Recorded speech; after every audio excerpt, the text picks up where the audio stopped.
Go ahead, Patrick. Okay, Patrick McCarthy, currently. Yeah, you've been heard. Yeah, I heard you. But let's start this.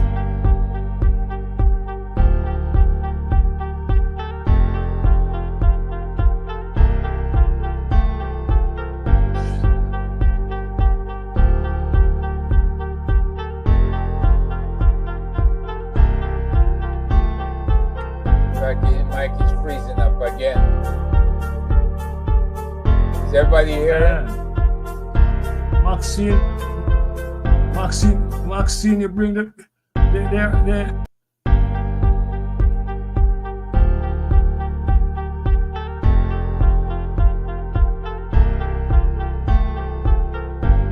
We're live now. Good evening, everyone. Good evening. I am Nita, your host for this. Good evening, everyone. Good evening. I am Nita.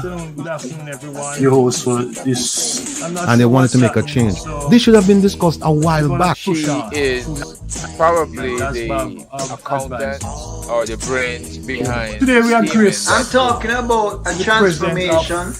To discuss that, we are going to include some fourth influential player in Jamaican music industry. Good evening, everyone. Good evening. I am Nita, a mover and shaker. Your host for this. And they wanted to make a change. This should have been discussed a while back. She is probably the accountant or the brains behind the scheming. I'm talking about a transformation. No picture. To discuss that, we are also going to include some forecast. We lost you.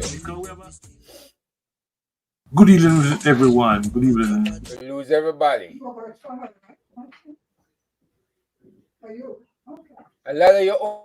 Good evening, everyone. Good evening. I am Nita, your host for this. And they wanted to make a change. This should have been discussed a while back. She is probably the accountant or the brains behind the scheming. I'm talking about a transformation. To discuss that.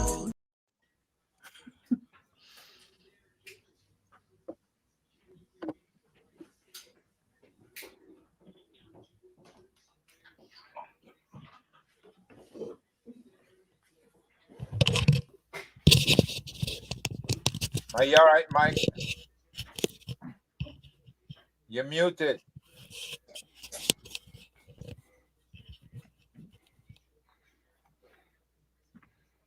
Mike, you're muted.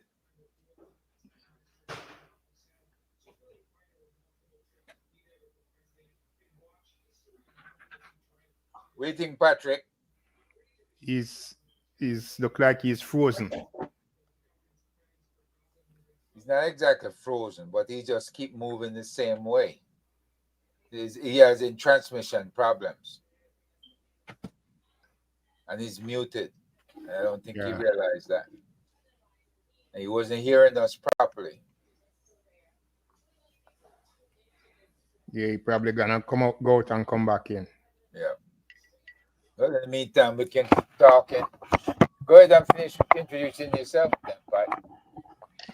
Yeah, as I was saying, I'm currently in Philadelphia, Pennsylvania, but a long-time community activist and supporter, historical scholar, and very much, a part. My heart is with the struggle of the people of Jamaica.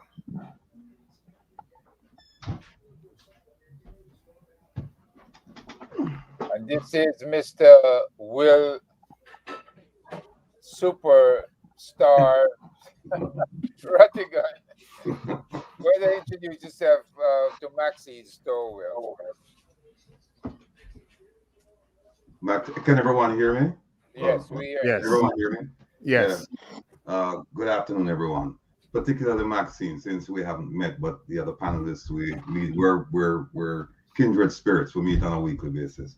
My name is, as mentioned, Wilfred Rattigan, from Waterhouse. In fact, that's my first house in Waterhouse, and it's still there. That picture is just a few months old. And when I left, it was looking like that, and that was way back in 1977. I left. Still the same. I'm a retired FBI agent and practicing attorney. And her and I, we just started up a foundation called the One Jamaica Legal Defense Foundation. The purpose of it is to hold government, not just this government, but every government accountable. Because we feel that they have taken the people of Jamaica for granted, and they do whatever they feel like doing. And some of the people, for the most part, over the past 6-7 years or so, the feeling is that they have no voice, or that their voices are not being heard, and they have no options.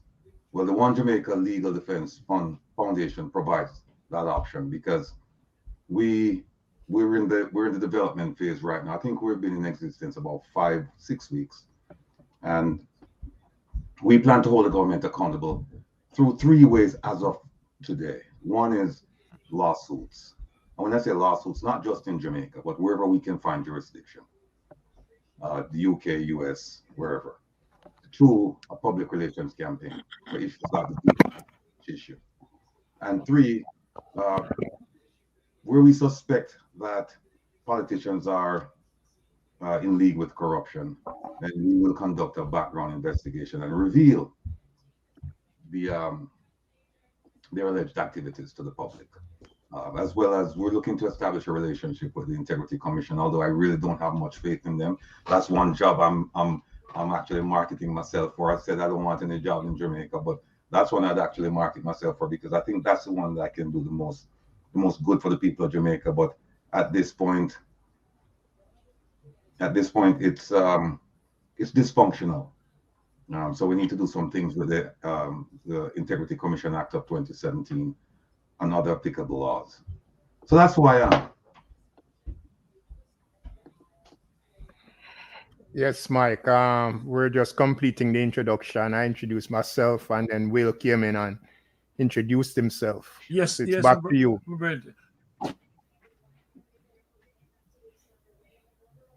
Okay, gentlemen, the topic for discussion today is dancehall as the foundation of Jamaican music. But before we get to that topic, that discussion, I on the lives of 2 important individuals in the Caribbean liberation movement whose life was celebrated this week. And namely, I'm talking about Peter Tosh. His birthday was October 19th, born 1944. The second person I'm talking about is Maurice Bishop. He was murdered October 1983. 2 significant individuals who suffered like that, violence. And I know some of us in this group, we are very passionate activists and players in the whole Caribbean movement around Grenada Revolution. And I wonder if anyone would want to share with us their memories of Peter Tosh, Maurice Bishop. Earlier, before the conversation brought to include Maxine and Herb and Will, we were talking about Maurice Bishop and Grenada. And I'm wondering if anyone would like to share anything about Peter Tosh. I know Peter Tosh used to live in Rupi Walters' community at Solitaire Road. Rupi, you know Peter Tosh, right? You met him. Unmute. And Rupi? Yeah. You muted me. Yeah, man. As I say, Peter, I like a brethren. I mean, I'm somebody who exchange words and so on and so forth. Yeah. In a very fraternal setting. I particularly, in terms of the Whalers overall. I have a particular likeness to Peter. I think people think that him was the rebel. I can hardly hear you, Rupi. If you can come closer to the mic. Yes, I was saying that I have a particular preference for him as my main whaler. And I have that reference particularly because I find him to be very, very straightforward. I'm not saying that Bunny and Bob wasn't. But Peter, basically, what you see is what you get from Peter. And in a nutshell, in very explicit, people have a tendency to feel that he was arrogant and he was particularly in the section in our society. But the fact that he was that militant in terms of him thinking, the type of lyrics that he wrote, and again, don't have nobody get. I mean, both Buddy and Bob. I mean, the value of my work that all three of them do, collectively and individually. I mean, speak volume as it relating to music internationally. Peter, I mean, in last life in more, I mean, no one worse way, and it's part of the situation in a country like our country, where, I mean, the value, so to speak, and life, and when I just talk about because Peter was a great artist, because we have to value our life, right? But it was sad to know such a great Jamaican the way that we lost Peter. And I'm glad that you remember Peter as one of the great reggae ambassadors. And in fact, he actually remind us that it was on the 19th of October was his Earth Strong, so to speak.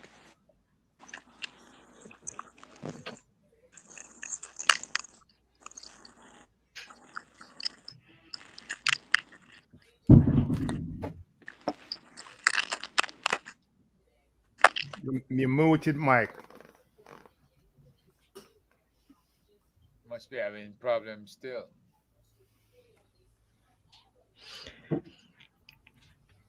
Yeah.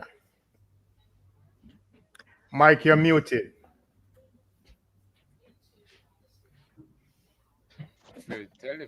Yes, but I don't know. Okay, can you hear me now?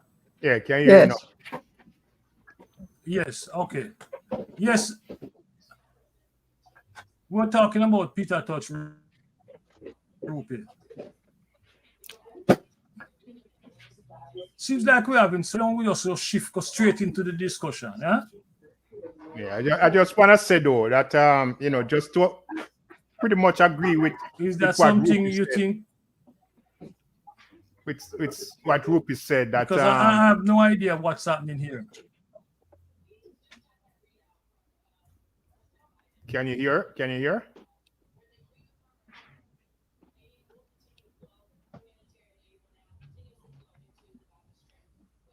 I can hear.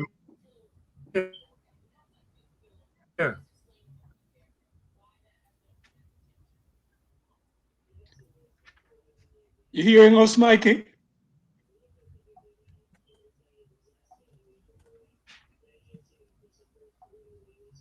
He's not responding at all.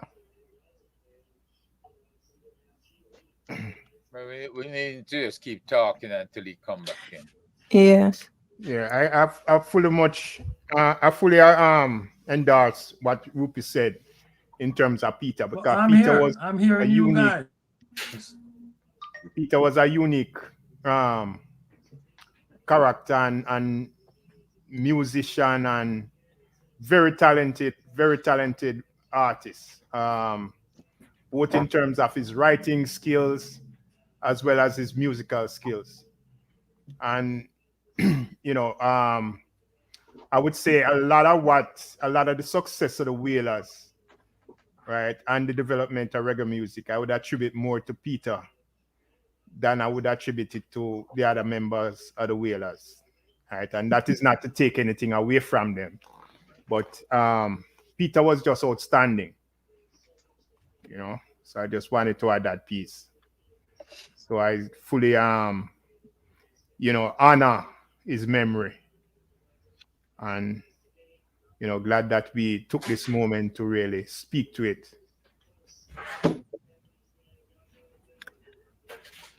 Yes, I'd like to acknowledge Peter. I have a multi-layered relationship in the music industry.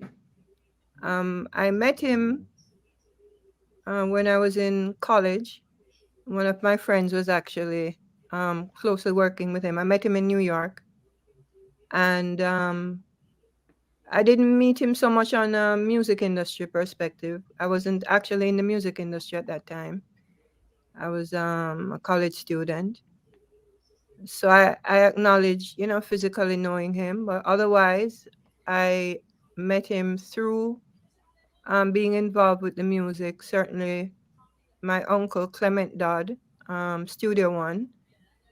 I would have heard, stories from both him and, other people like Jackie Mittoo, Roland Alfonso, the Scatterlights overall, who I interfaced with.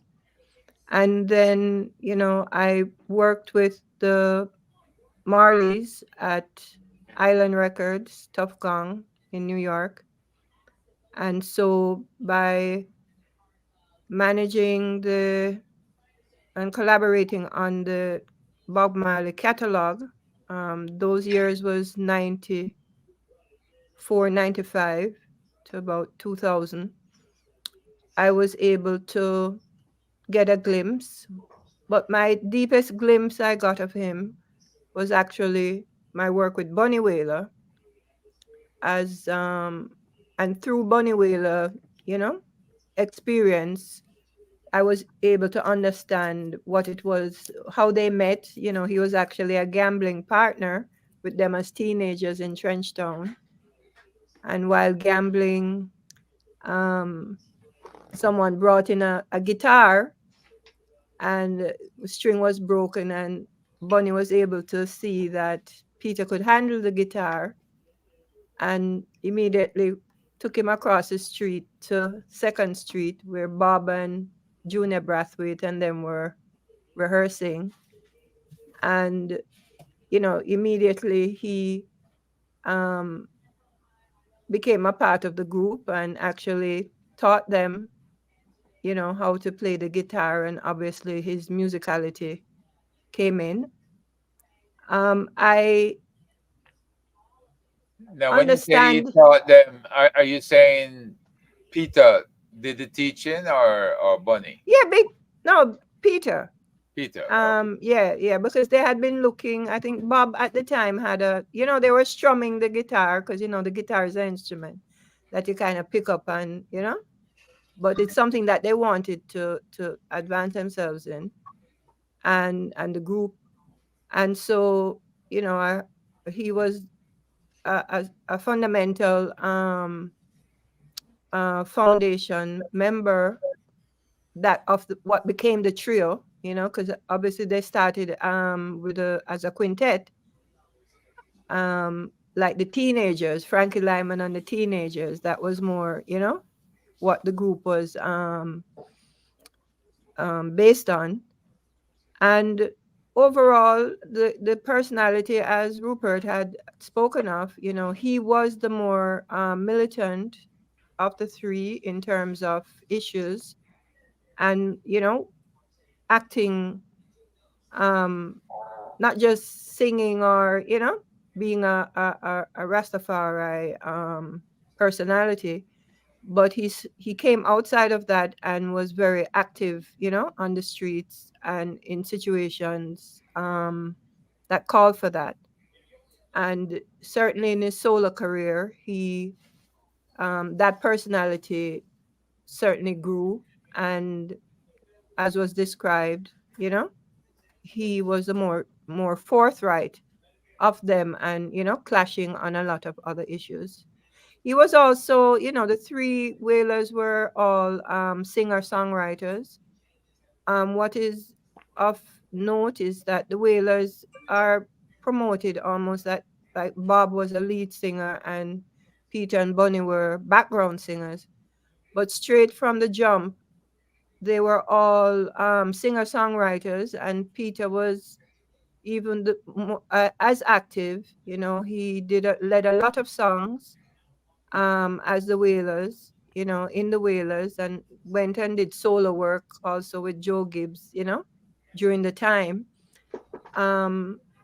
So yes, he definitely, him and Bunny, once Bob died in 1981, they got even closer together as they were trying to reform the Wailers. And Bunny actually had a power of attorney for Peter to defend their work as the Wailers, as the whole marketing of Bob Marley was very much not promoting of the group history. So yeah, so I agree, and acknowledge his presence and his contribution. And yeah, and we work very closely still, with his estate and his daughter Nyambe and the estate manager. And so I'm very connected to what has been going on with his legacy, certainly at this level. So acknowledging his his work, his contribution, and it should grow futuristically as time goes on. Let me just say that. Yes, you have anything you want to say about? Go ahead, Will. Oh, Rattigan, go ahead. Yeah. Let me just say that I'll acknowledge the man, the music, and the message from a different angle. Growing up in Waterhouse, I never used to live. People in Waterhouse never really used to listen to Bob Marley. Because if you listen to Tubbies, you can't listen to Bob Marley because Tubbies never play Bob Marley.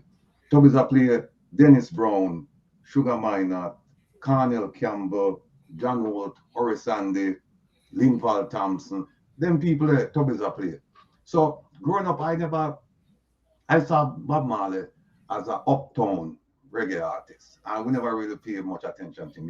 It wasn't until when I came to America and I saw how popular he was and start really pay attention to the music that I became a fan.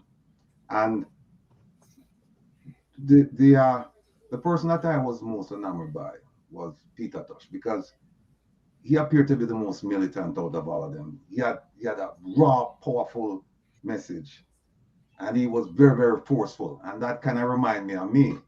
So I just took to him. But when I was in charge of the FBI office in South Africa, I happened to just drive down by Cape Town in a bush, middle of nowhere, and see a Rasta man in the middle of nowhere. I sell some Peter Tosh memorabilia. And it was just astounding to me to see all of that. And I said, brethren, what you know about Peter Tosh? I said, no man, Peter Tosh more popular in South Africa than Bob Marley and Bunny Wailer. And I never believed him until the man now who is in charge.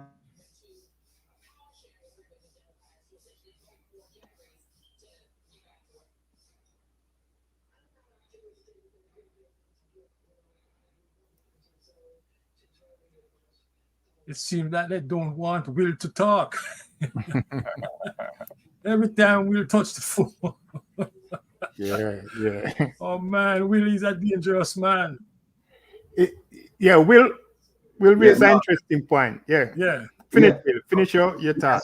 So the gentleman, and in fact, just to let the listening audience know that the man I'm referring to, he'll be on Jeffrey Tavares' program next week, Sunday. He's doing a crime forum between South Africa and Jamaica. And this man, his name is General Godfrey Lebia. And because of my work, he and I, we worked together. And then I found out he started giving me the history of the ANC and the struggle and how they use Peter Tosh's message as inspiration in the fight against apartheid. And I mean, it was mind blowing for me because I said, and they schooled me about Bob Marley and the Wailers, but particularly Peter Tosh. So I just wanted to throw that out here. So this man was popular beyond the shores of Jamaica, and in certain places he was even more popular than Bob Marley.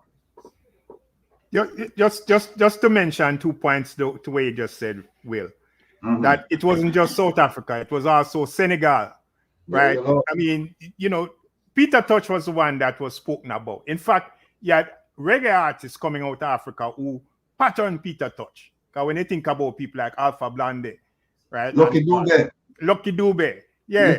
I mean, it's clearly, it's like you're listening to Peter Tosh, And then again, when you think of Brazil, right? Peter Tosh was the first reggae artist to play in Brazil. I'm not even sure if he wasn't the only reggae artist up to the time of his death that played in Brazil. When Bob was already touring other parts of the world, but Peter was the only one who really toured Brazil at the time. So I just wanted to add that piece as well. I guess I might as well add my portion. I come from a classic music family. My dad was in Jamaica military band. Graduate of Alpha Boys School. And it produced a lot of classic musicians, Lenny Ebert, Carlos Malcolm, and others. So growing up, I was in the cadet band at St. George's College. I came out of an area, Barbican and Grandspin area. And it's a mixed area, good and bad. And, I played football in that Grandspin, Shortwood area. And one of the things that I recall going down to Trenchtown and going down to Tivoli and all these areas was we stopped by and watch Bob them playing football. I didn't see Peter out there, but I recall meeting Bob through my insurance agent and going to a special show he had up at Stables nightclub up Red Hills Road, right? And the thing I remember most about Peter, when you put his career up against Bob, was yes, he was a rebel. And yes, he was acceptable to a lot of different people.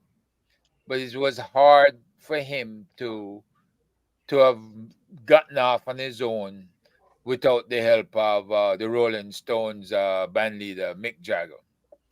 And when he teamed with Mick Jagger was when I think Mick got his career shooting straight up.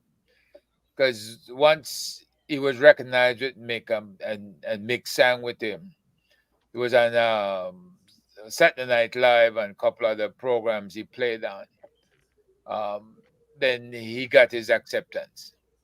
But the key thing was there was a lot of heated arguments in the background over whether or not Bob was doing good for Jamaica or really and truly whether it was Peter Tosh.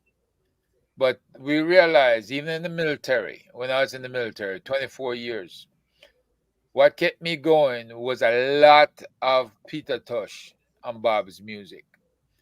When you're in isolated areas and you hear somebody blasting the music out of a barracks, out of a car, you have to go find that person and find out who that person is. And that's how a lot of Jamaicans hooked up in Europe, hooked up in Turkey and all these other areas that were kind of isolated.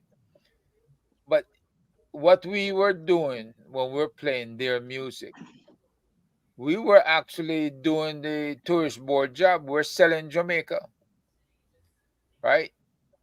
when we found out how popular these folks were in Europe, where you go to reggae sunsplash and the Wailers is there, and the Germans who speak German know every word in English of every song that the Wailers was playing. I mean, it would just completely blow your mind, you know. And you said to yourself, you know, these people are not just singing it, but they understand it. They comprehend it even better than Jamaicans did. And I realized that even though Jamaica had kind of sidelined uh, the Rasta boy, them as them would say, right? That eventually what has made Jamaica and, and and and our tourism ever more popular are the very same people that they look down on and they would not talk about them as being creative and as being a powerful influence on the youth of the world. I'm not just talking about the youth in the United States or Canada or the UK, the entire world. Because refereeing football out there, the Spanish leagues and all these other leagues, the Spanish kids them blasting the reggae music, the Portuguese kids, the English kids, all of them doing this. And he said, man, this is what I live to see. Jamaican music is just totally uh, engrossed all over the place. Even the Indian them and the Koreans and the Chinese and the Japanese with their, you know, ping pong music, I call it. When they start singing reggae, it changed the entire persona and got them so popular and got you know, Tiger with the dancehall and all of this stuff was to come later. But this is what I recall traveling through Japan and Korea and all these other places. Just how popular Peter Tosh and Bob Marley were, and that they had given Jamaica an image that people just wanted to travel there and travel to their hometown and find out more about them. And this is one of the best marketing tools we have had over the decades. And that's my observation. I must point out to the group that in 1974, Peter decided not to perform in Israel because Israel was providing the South Africa government with weapons to fight the ANC. That's one thing you need to know about Peter. Not only he was active in that regard, but Peter was one of those guys who was arrested in October 1968, marching against Ian Smith's Declaration of Rhodesia. So he's a revolutionary, which brings me to Maurice Bishop, another Caribbean revolutionary. And I'm really wondering if we who are involved in the Caribbean liberation movement, if we have a full understanding as to what happened in Grenada. You know, I wonder if we hear the truth and when will the truth surface. But eventually it will come to light, don't you think? As to what happened in Grenada with Maurice Bishop, the implosion of the New Joel movement. There's still a lot more to learn. Do you agree? I agree. There's always a lot more to learn. That's one of the things about learning. You can't put a cap on learning because learning is something which is ongoing. You know, it lasts as long as you do. You know, we'll be learning things right through until the days we leave here. The day we leave here. You know, and the Grenadian situation, it's funny, but you know, I recall just maybe a few months ago, I was discussing the Grenadian situation with a friend of mine who We go way back. We go all the way back to high school, actually, and it so happens that he was officer in the JDF, right, at the time at the Grenadian situation, and he happened to be the person who was in charge afterwards. He was letting me know, that he even came to know Bernard Card and Phyllis Card afterwards and all of that, and was talking about, the unfortunate situation in Grenada. So, right away, it took me back to those times where, I remember clearly when the whole incident took place, when, Bishop met his death, and it was a big shock. And of course, there was all kinds of questions as to what was happening, but the events was unfolding so fast again, and with the whole news situation, and I guess you could call it a partial blackout of the news and all of that, we were not able to really get any real clear understanding as to what took place. So of course, it is something we're always looking forward to, because somewhere somebody's gonna write on it, or we're gonna come into some books or something on it about the incident, hopefully, before all those who have the information have moved on. So that's my thought on that.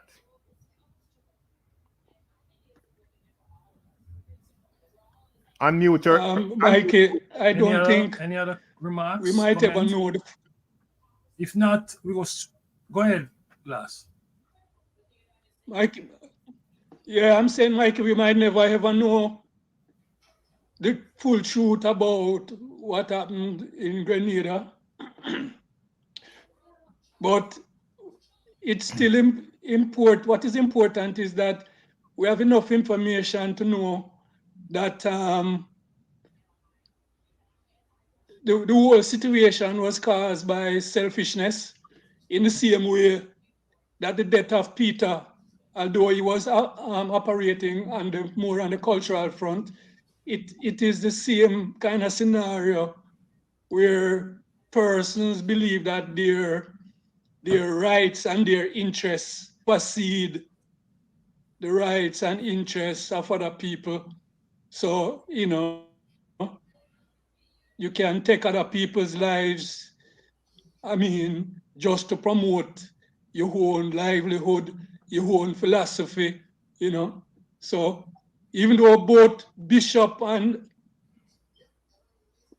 Peter was operating on different fronts, the kind of similarities in their death, is kind of striking, because people take it upon themselves that, well, we need to promote our own interests, and if you're not defending our interests, you don't deserve to live.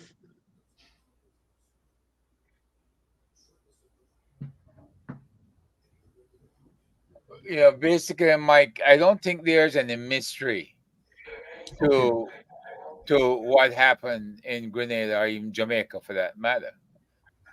You had a movement in America that occurred with the Ronald Reagan election. Remember, Reagan came in after Jimmy Carter. And when Reagan came in, there were of the opinion that any country that was straddling the fence, talking about socialism, were being influenced by the USSR and training in the USSR. Were being influenced by the Cubans who trained and who had USSR professors on the island of Cuba that schooled them in the art of communism.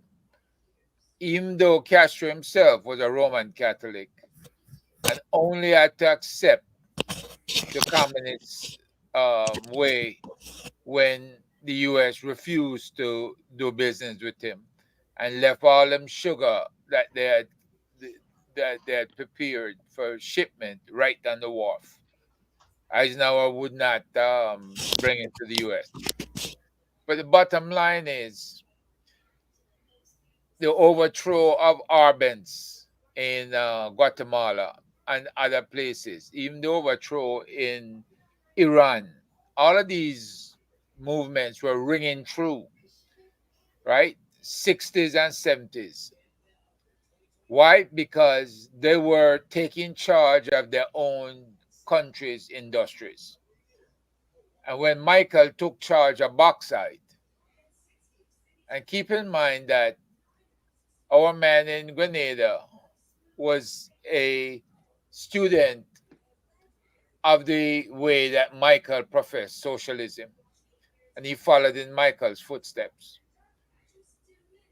What the US was afraid of in Grenada was that the Cubans were setting up telecommunications there that could possibly pick off the US communication satellite packets, much like how the US doesn't want Huawei in Jamaica setting up 5G, which they have, and now the US traffic have to go through the Huawei lines. They don't want that. That's the undersea cabling that come ashore at Ocho Rios. And this is why the ambassador gave Vaz his visa back and his wife, because Vaz is in charge of the telecom, with the hope that the US would get a 5G contract.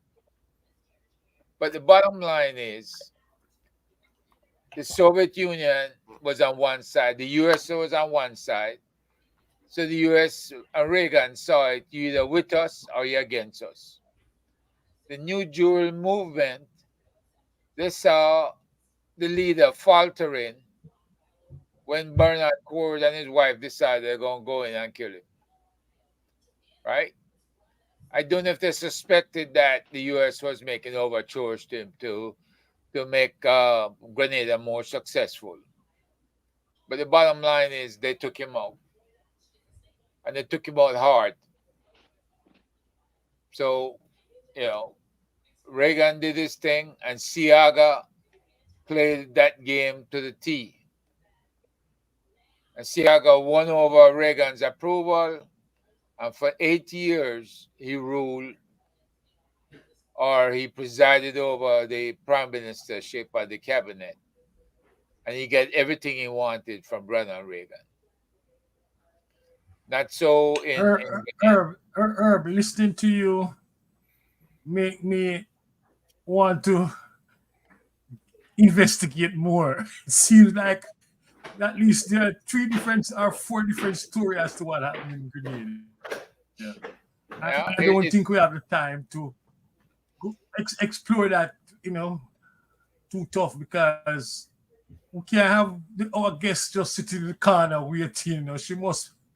I think today is Sunday, so she must need some time to take care of some business, personal business, and what have you. But that's a topic that we need to discuss further, because I need to see some of your documentation. You understand? It seems like you have a lot available. Rupi saying something? Unmute, Rupi, unmute. I don't see muted, Unmute.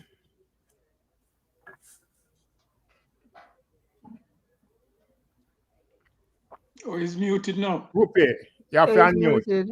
I don't know what's wrong with Rupi, but yeah, I can see it now. He's muted. Yeah, he's unmuted. I think that's the problem. You got to turn his volume up. Yeah, turn up your volume, man. No, he's not.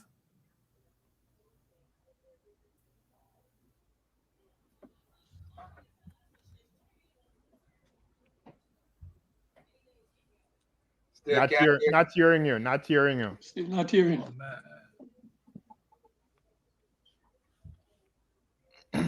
Refocus your camera. Yeah, let's proceed. Yeah. Let's just proceed. As I was saying, my camera.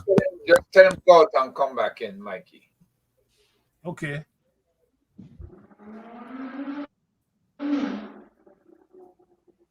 No, but I'm not. It's not allowing me to do any of that. Let us shift the discussion to. Oh, go ahead, Mike. We're hearing you.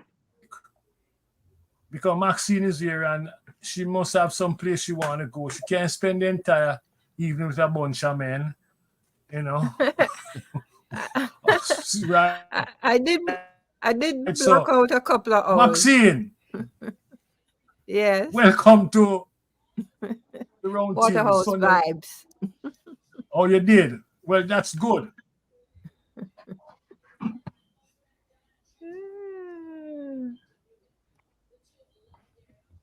Come Nita gone out now. See, Yeah, the Max, steam is too hot. you might well go ahead and give us something on dancehall since that was his main overture. Um, who who made the switch from reggae to dancehall?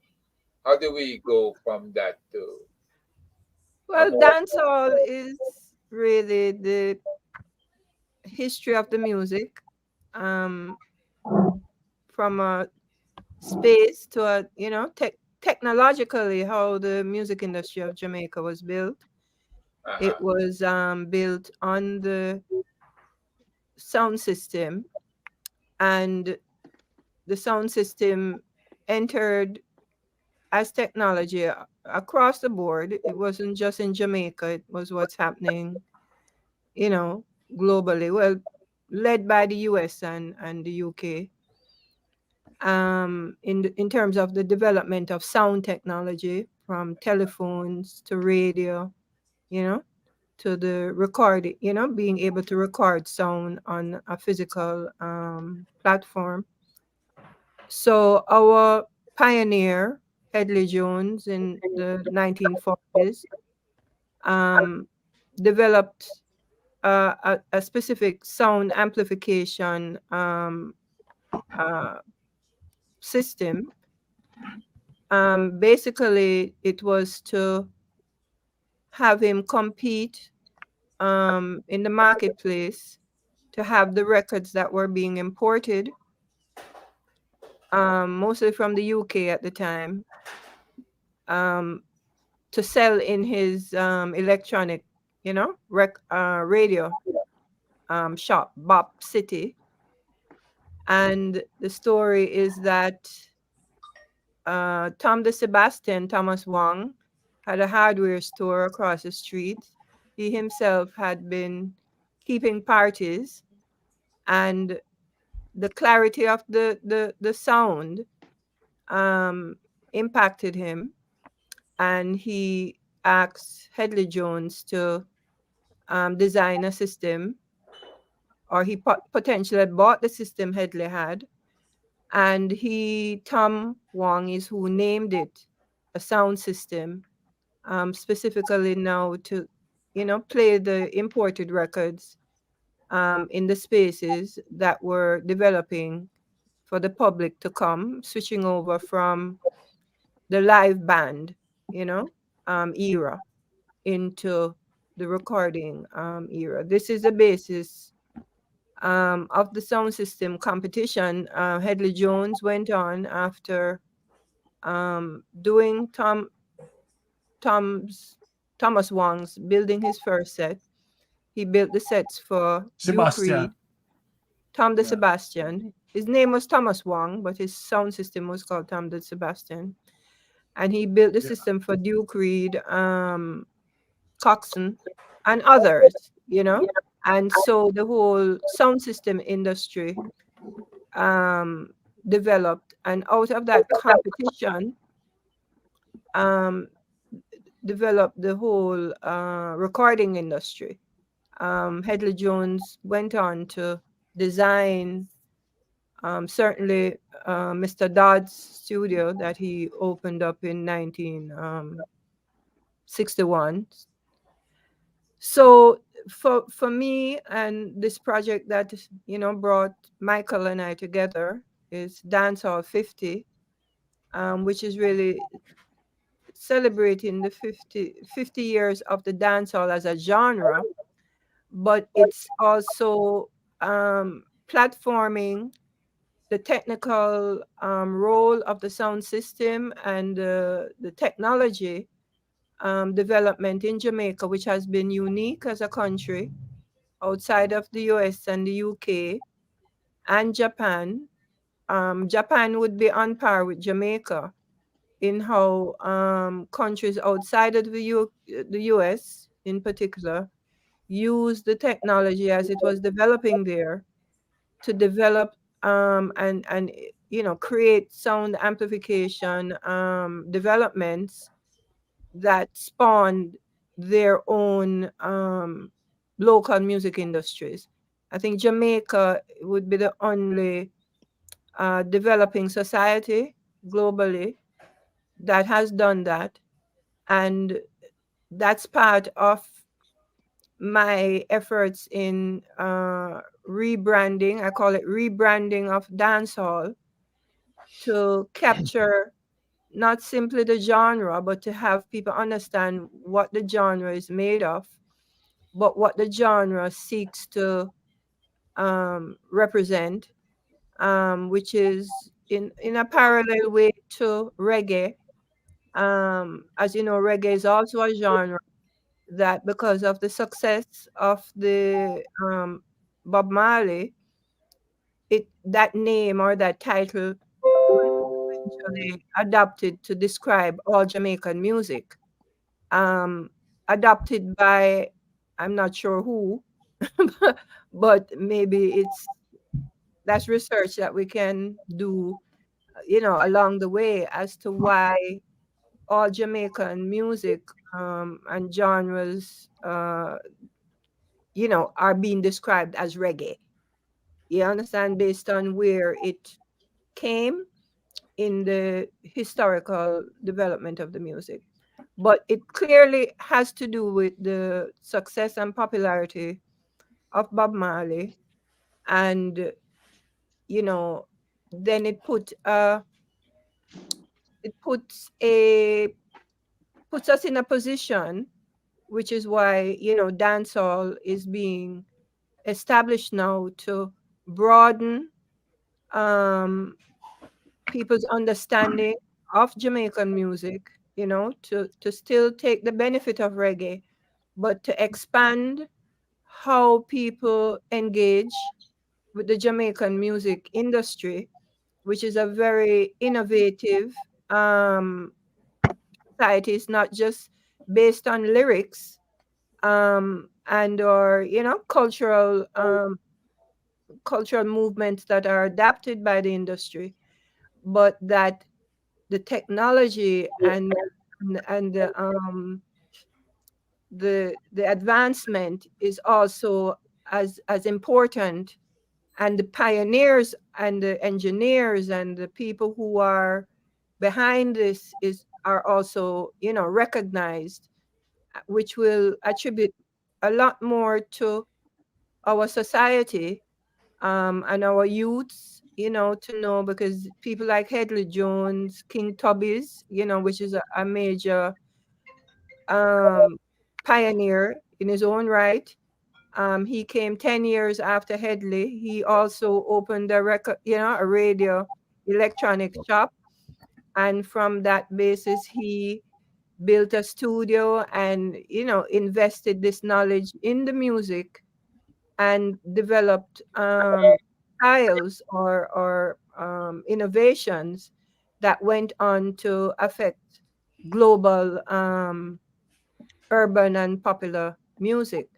So dancehall as 50 is celebrating the role of the genre of as well as a history of the sound system and the role that it part of why it's being platformed now is because of hip hop celebrating its 50th anniversary, and the focal point of that anniversary is the role of Kool Herc,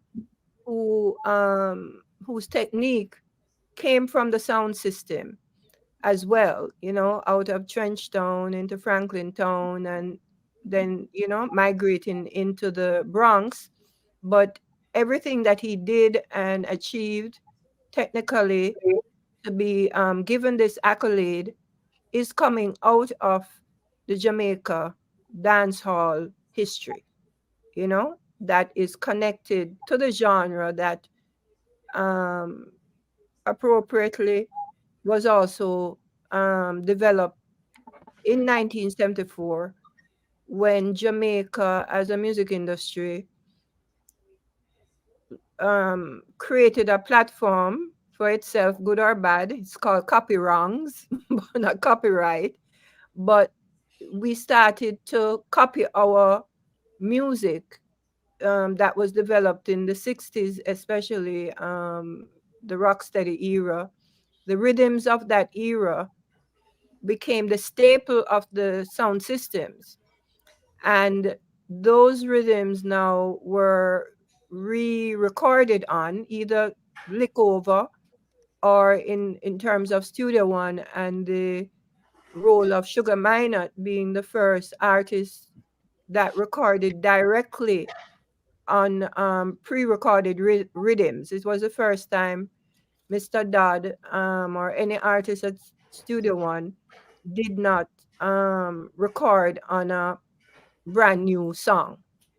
And in re-recording on these songs, a new lyrics, new songs were created that opened up the marketplace now for these foundation rhythms to be that were popularized almost like a folk language by these sound systems to become the basis of the next 20 to 30 years, dominating, the output of the music. And it also elevated the DJs, the rapping style came to fore based on these what is now described as the reusable rhythms. So as we have a case going on internationally with the reggaeton market using our rhythms, or using a particular rhythm, in fact, um, to create a whole industry. So we ourselves did the same thing and created what we now know as the dancehall industry or genre, which itself has several subgenres. So dancehall is, even that part of dancehall, we are explicating, in this way to understand that dancehall, is not simply the DJ that is, focused on at, several times to define it, but it is a much broader platform involving rhythms, technology, and also, very importantly, it involves singers, and it coexists with the other genres. It coexists with reggae. It coexists. It's not something that comes and displaces, our creativity, but it is very much bandied about locally and not seen in its full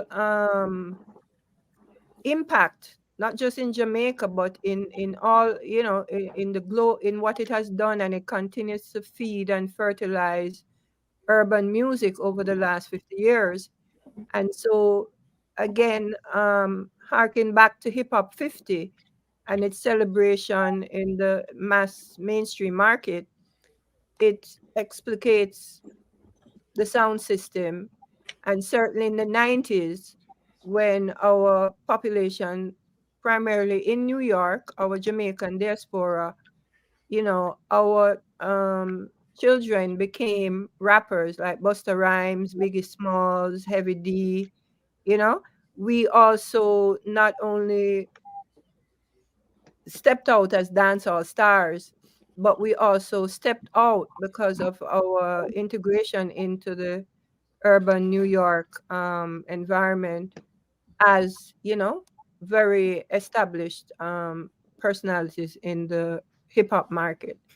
We went on in the same period to also, through the fertilization of Panama, Panamanians in New York, established dancehall reggae Espanol, which again came from our migration into Panama.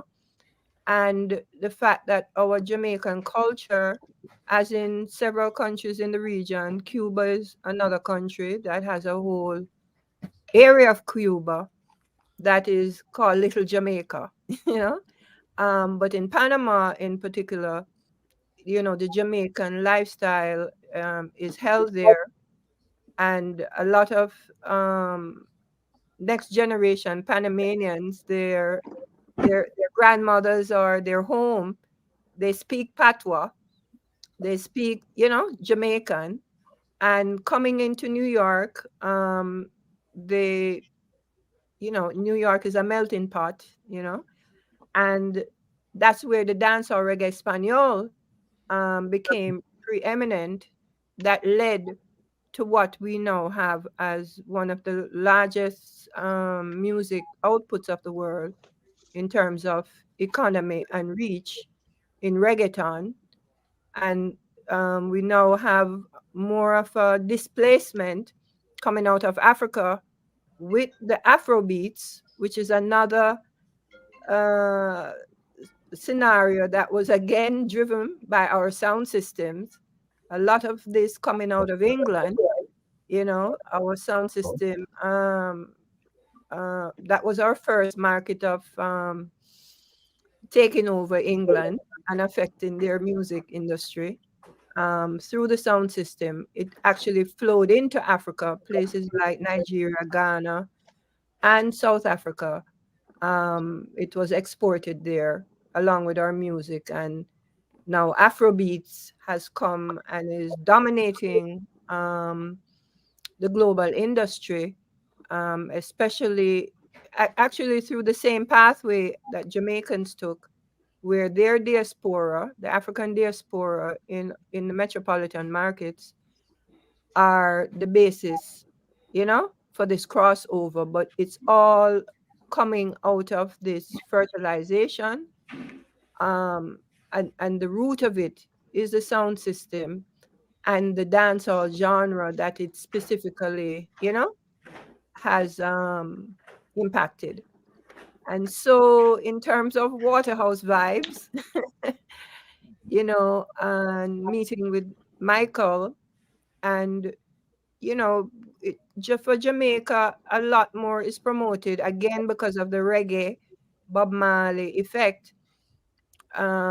Trenchtown is more focused on and very much linked to that history.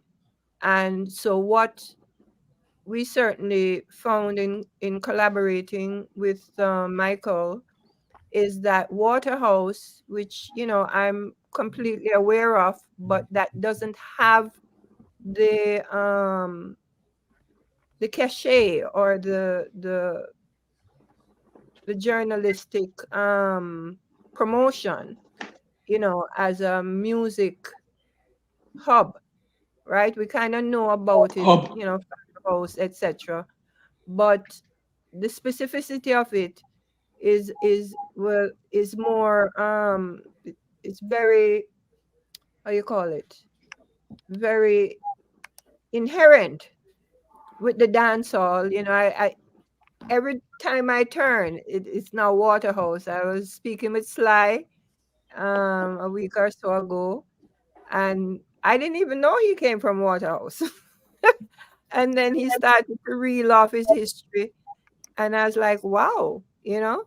And then, you know, his, not just his history, but the history of sounds, the tubbies and the amplifiers, not only of tubbies, but all the other sound people who were building their own sets, because you have major sets and you have minor, you know, players.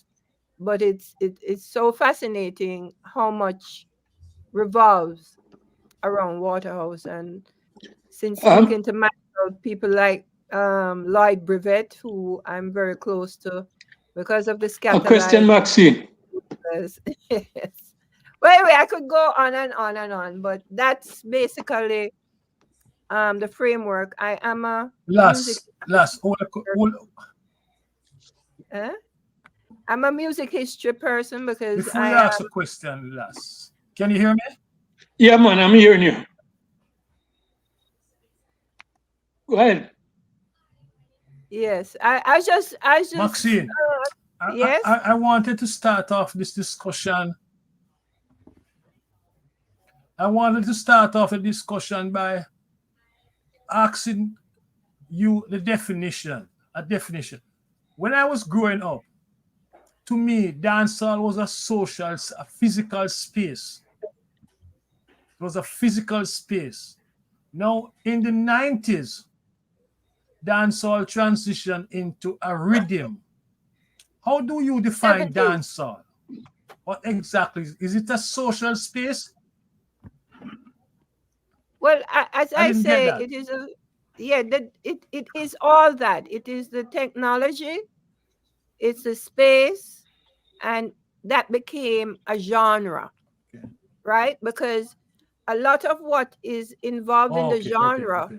was already occurring in the timeline of ska, rocksteady, reggae.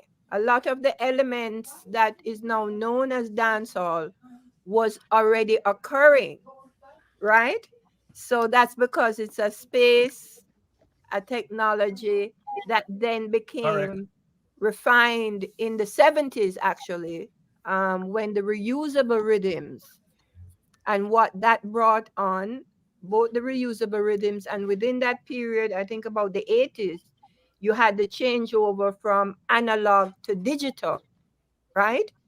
Or when I say changeover, because both of them still continue to exist, but the dominance of digital mixed with the rhythms created another explosion of Yeah. production and styles and so on and so forth.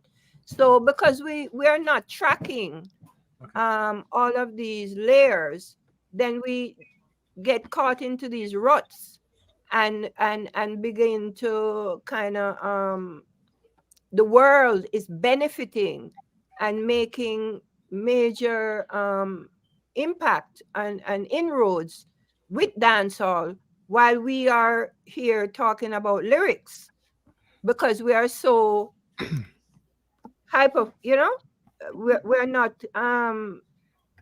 interpreting it in its widest capacity, which So would then, also help us in Jamaica and our youths and people who are being influenced by it to understand that, oh, it's not just how it's being, handled.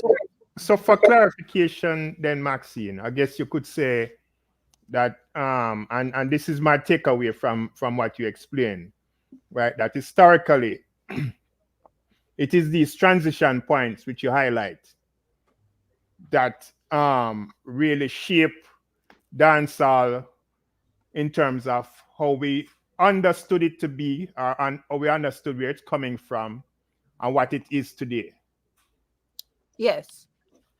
And we need to package it in a manner that we benefit from its innovation, which No, is affecting global music. We're not benefiting because we are not but seeing it in but its full. to that point, would you say, because this is my feeling now, and you can tell me, if you can expand on that. It's that dancehall as we knew it back then, where it was coming from. Because my understanding is, and I think you have said it, is that dancehall really came out of that space which Michael is talking about, where it was the big band sound at first, right? And the dancehall, right? Primarily on a weekend. And then it transformed to the recording studio, right? And then further development taking place. But as all this happens, a lot of what I've seen and understood is that in terms of the business aspect of it, this is where the disconnect is with Jamaica, because especially when it went international, we were not the ones who really took it international and packaged it and was really you know in control of the business aspect of it, right? But we basically were providing the artist, the music and all of that, but not the business aspect. I Right? think So we we were were not in involved with control the of business development. aspect. We were the business aspect, because when we migrated with the Windrush generation, we also set up our record shops in England, just like how we set up our record shops here in America. So the music and the business of it, But what about the distribution? the distribution as well, because we were the ones who were, at the foundation of its distribution and its expansion.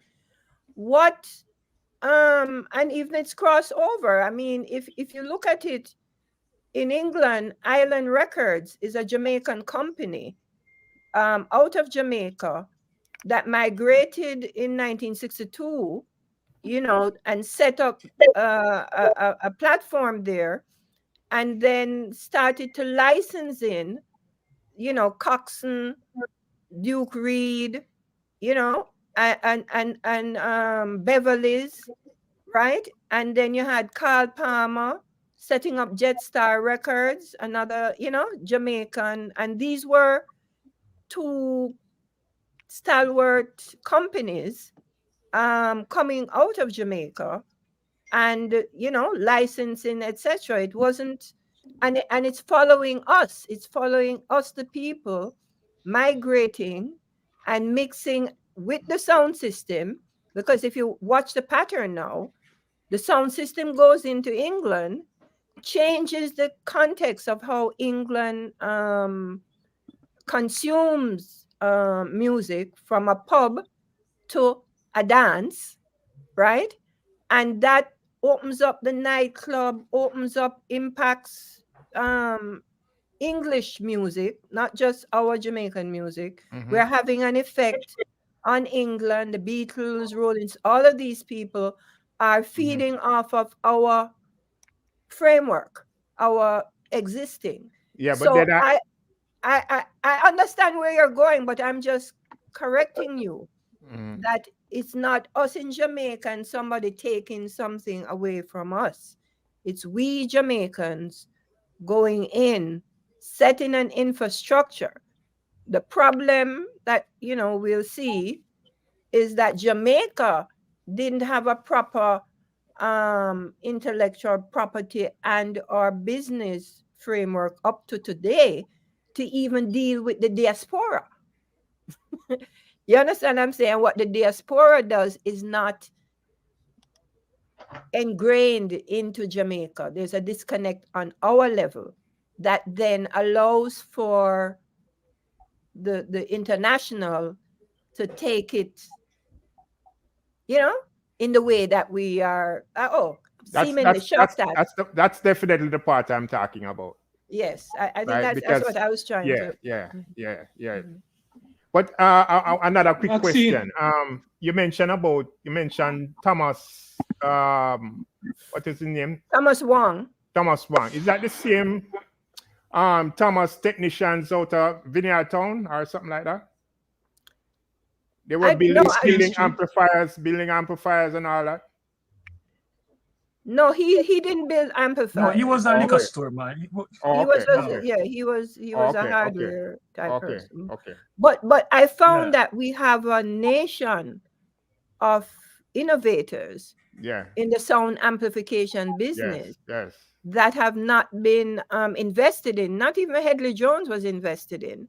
And what I've found, why I'm very focused on this, is that their peers in other countries with the same interest and innovation are the basis of all the top electronic companies of the world. So Sony Electronics, JBL, you name it. Yep. Their pioneers are just the same type of people as what we are and what we have done in Jamaica, but we are not invested in. Yeah, and we were doing that way back. Way back. In fact, we influenced them. Yeah. Yeah. We influenced the King Tubby's and Headley Jones and these guys. When you Yeah. start to talk to the sound amplification personalities globally, Yeah. they rate these guys Yeah. Because heavily. like I mentioned, there was the Thomas Electronics. There was, as I was talking to Michael about in the week too, there was Gussie, who did Go see, yeah, Attorney, Jammies, Jammies, of course, right? yeah, There was a number top number of them, and they're still technicians. Yeah. and they still are, because Yeah. when the new equipments are designed by these sound companies, then they're retrofitted into our sound. You understand what I'm saying? And Yeah. tinkered with, like, and then it's plugged in and it creates innovation. And so when you see the innovation in Sony Electronics, for example, it's not the same innovator from 1946. It's a current innovator Yeah. using the same principles based on what, you understand, obtained.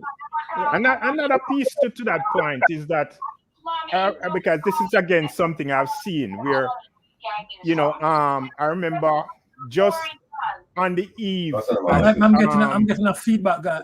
So, just on the eve when the personal computer was coming out, right, in the 80s, early 80s.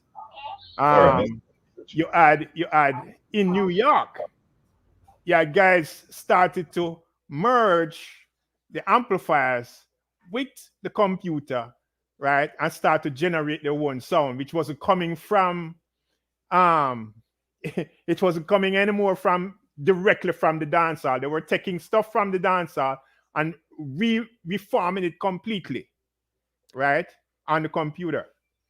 In fact, someone spoke to me yesterday about interviewing King Tubby's. They have this recorded, that King Tubby's was actually recreating the sound of the dance hall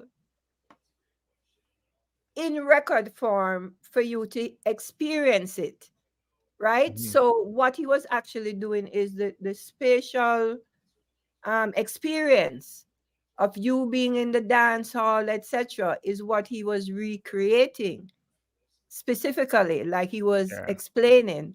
That's what he was doing. That is, trying to bring that into the studio. That is the other major innovation, was the pathway from the sound system into the studio.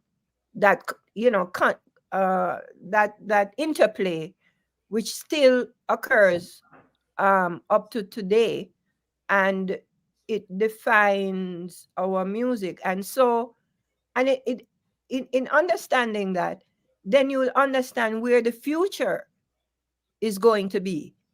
You understand what I'm saying? So instead of saying, oh, these people are talking about some shatter thing or whatever, you understand? Because all of these trends, they come from the fringe, they become mainstream, and a lot of what becomes mainstream is not even the lyrics, it's the sound.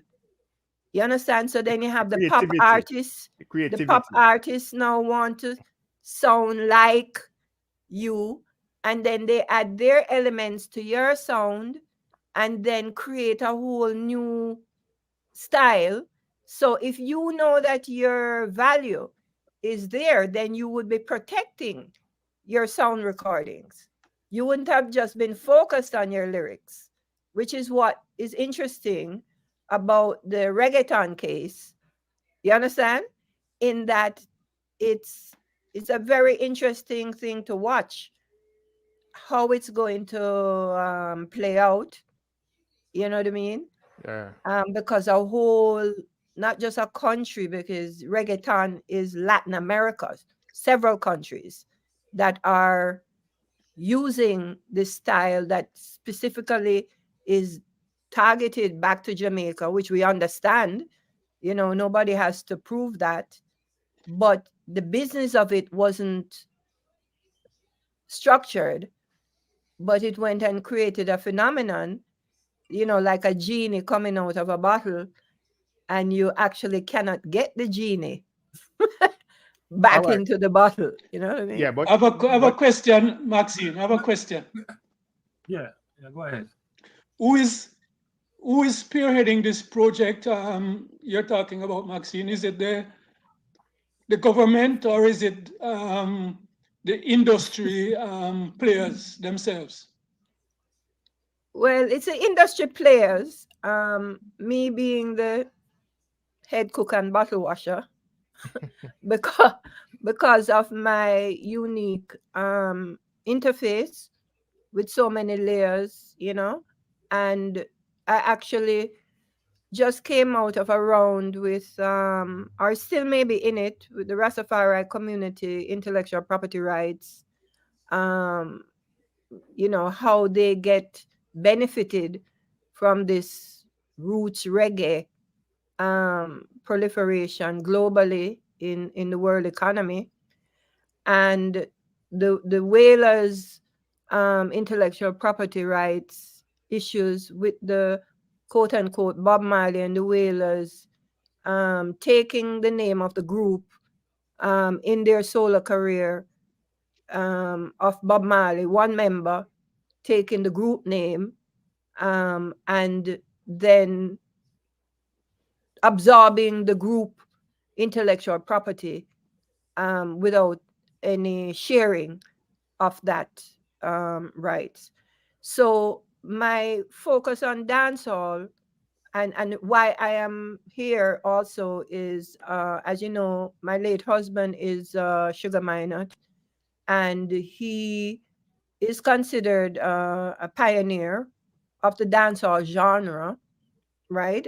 And because he's a singer, he's not necessarily, understood his role, and it's not only because he's a singer, but he himself developed the same profile of a sound system and a music label, and developing acts that were both singers and DJs. You know what I mean? So it is really my legacy, looking at the intellectual property rights of Jamaican music, and the having to fight so hard in Jamaica, not the world, but in Jamaica, for Jamaica to recognize and to structure those rights to give us a better ability to benefit. That's what promoted me to look at dancehall in the way that and obviously my uncle is Clement Dodd, and that's where I started in the business. So I am really encapsulating my legacy in noting that we have an opportunity here with the promotion of the Hip Hop 50 to step out, right? So because of my career crossing all these companies, VP Records, Sony Music, Universal, etc., I'm able to spin it out, So will there be like a series of events over a particular period of time to mark what you're doing?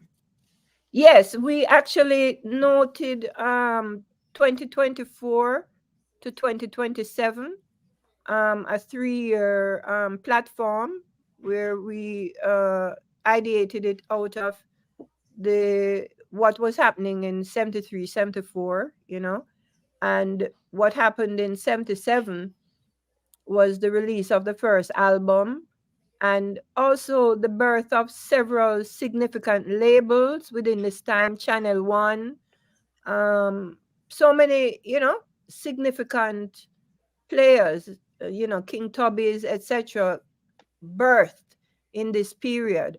So we're not, while I say there's a focal point, it is not like to say, oh, it starts on the 11th day of a month at a certain time. A birth is a collective layered experience, but you can see enough environmental, effects, to know that a shift was there, a transition period, as Patrick was saying. Yeah, but it's not that we're stepping out saying it in a vacuum. The Hip Hop 50 that was also a 3-year campaign. And it explicated, it went in and allowed enough of a time for this history to step out. You know what I mean? And there, documentaries to be made,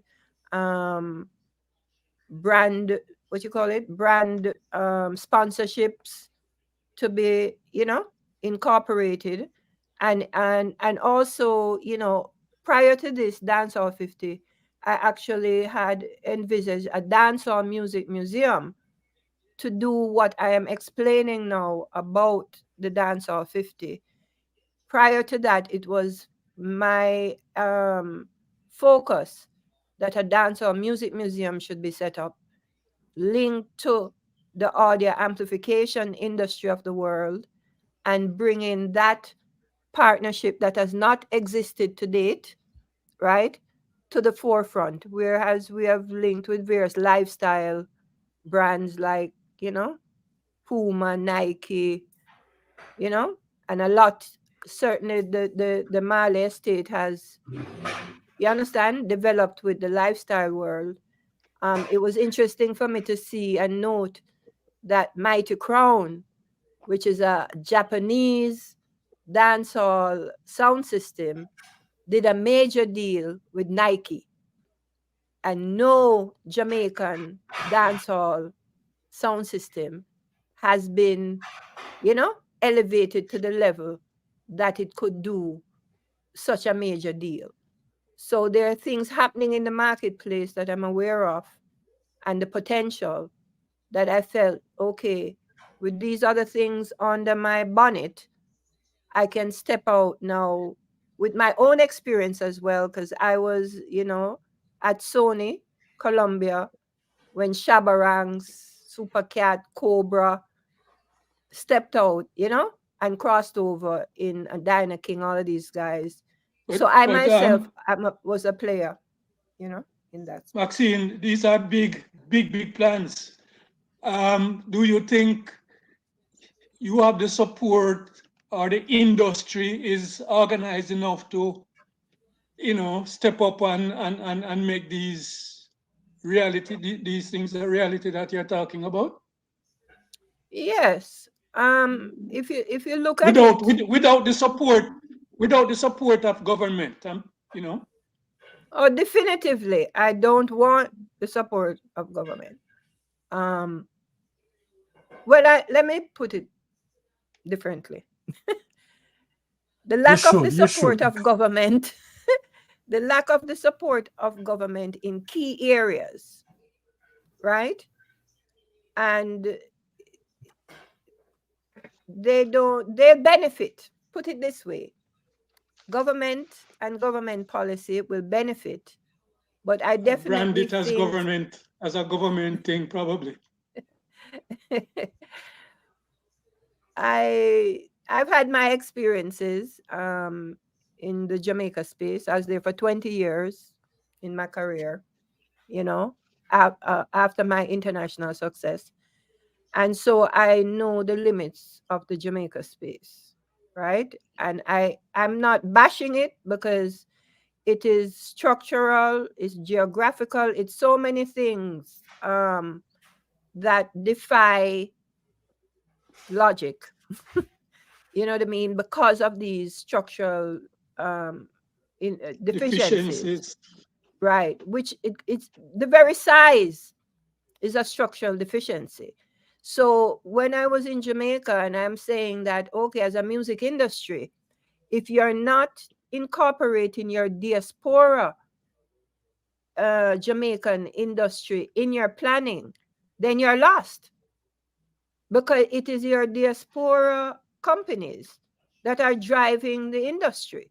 So how can you be talking in Jamaica about the Jamaican music industry and you do not count you know, in your data and in your planning, your diaspora companies. So while I went there and I was knocking and, you know, bringing my expertise into the Jamaican space and seeing how I was treated, like enemy number one, you know, I then realized that they don't want, there's something structurally occurring that they don't want. They fear the diaspora, you understand? And they structurally gatekeep it out, right? So then I realized that, oh, okay, so this is what occurs here. It led me literally to the United Nations. You understand? I had to complain, you know, with a group that I was with to say, listen, these people here, you know, I tried to develop, especially through the Rastafari, an indigenous platform to be able to speak outside of the confines that the people in Jamaica are in. I mean, when I went to the United Nations, people in Jamaica, they said Jamaica, they're surprised based on the Jamaican personality abroad, even in the UN, how dormant the Jamaican NGO civil society platform is, you know? And even me going into the Rastafari focus on their rights and my rights as a Rastafari, I was shocked at how the outside regional Rastafari entities are much more, you know, proactive than the ones in Jamaica. So as I was saying to Michael, I don't know what science they're working on. But Maxine, you really touch on a real key point, because that's kind of where my question was going. You know, we last raised that question, and it is that the Jamaican music, the only way the Jamaican music can be seen in a real perspective is to understand that what it was birthed out of and what it became, right, is what it has symbolized for Jamaica globally, right? So in other words, what you're saying is clearly reflecting that the Jamaican government still has not come to grips with understanding the depth of Jamaican music internationally. No, they haven't. I've worked with the Jamaica, several initiatives driven by the United Nations and intellectual property rights, because I had to grow to understand intellectual property rights, to understand the value that we can extract may not be the literal record or the literal publishing or the literal royalty, but there are other values that are measurable, right? And that have influence, brand value, right? So I was part of the nation branding exercise in relation to the expertise that came into Jamaica to say, you know, your brand, which incorporates your music, your food, your diaspora, all of these things that is worth billions and billions of dollars. Yeah. How can you engage it? You have to organize it. And they brought the principles of organization and structure and what needed to occur in Jamaica. And none of that But none of that was operationalized, right? Yeah, but that point Can I say something? clearly is showing that the Jamaican government cannot continue to ignore their responsibility, right, in dealing with the music industry. Because the fact of the matter is that without the support of the government, right, it is what has put Jamaica on the global map, right, in recent years. I mean, nobody can deny that. It has been our music, first and foremost, right? Our food too, to a lesser extent, but our music. And Herb even mentioned it earlier on, right? He talked about being in Europe, right, and hearing our music blasting, right, and going in search to see who is playing this music.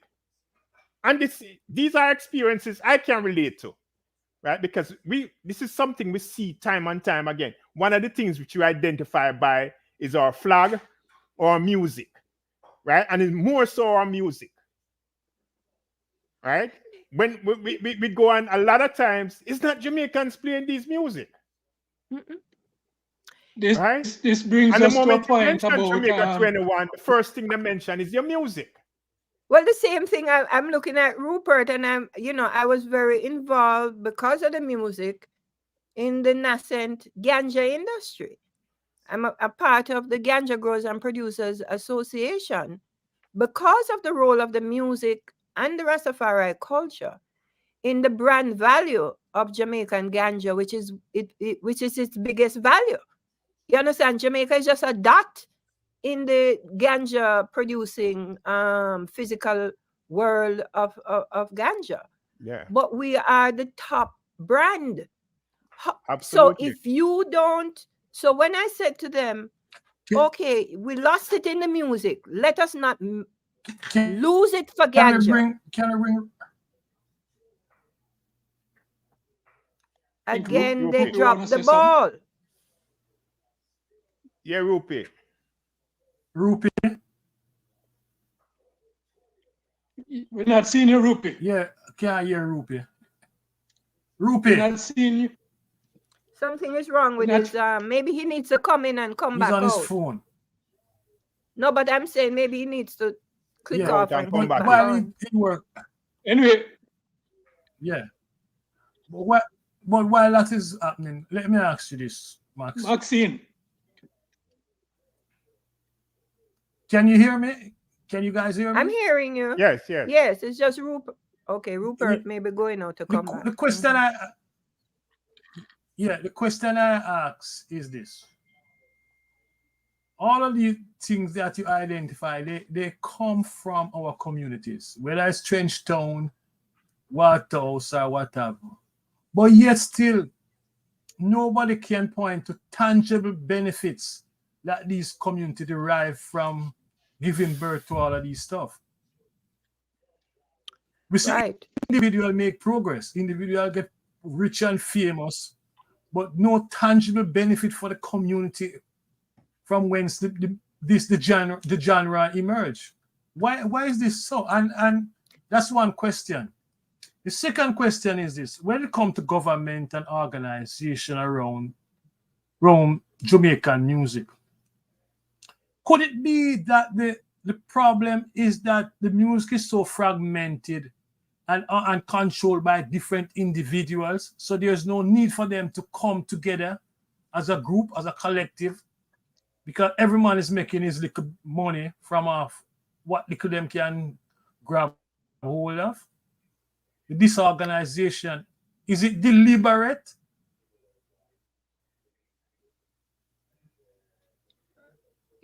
Yes, that's it's deliberate. I'm asking you, Maxine. A big part of it is ignorance too. It's deliberate ignorance. But what I'm saying, is that intellectual property rights is a set of rights that has grown in ascendancy, right? In the new knowledge economy and in the new, economy of the world. So whereas in the 1950s and so on, intellectual property wasn't known. It was known in the law because it was already in the policy of the law, but it was not never. in Jamaica though. No, it was in the law, but it was not practiced by the Jamaican government. You understand? Because that would mean empowerment of the creative class. That is what you're going to have to acknowledge when you ask why this ignorance and the fragmentation, right? We're coming from a colonial society where we had no rights. In 1944 was where we just got the right to vote and all, That's when when this whole thing was started. You understand what I'm saying?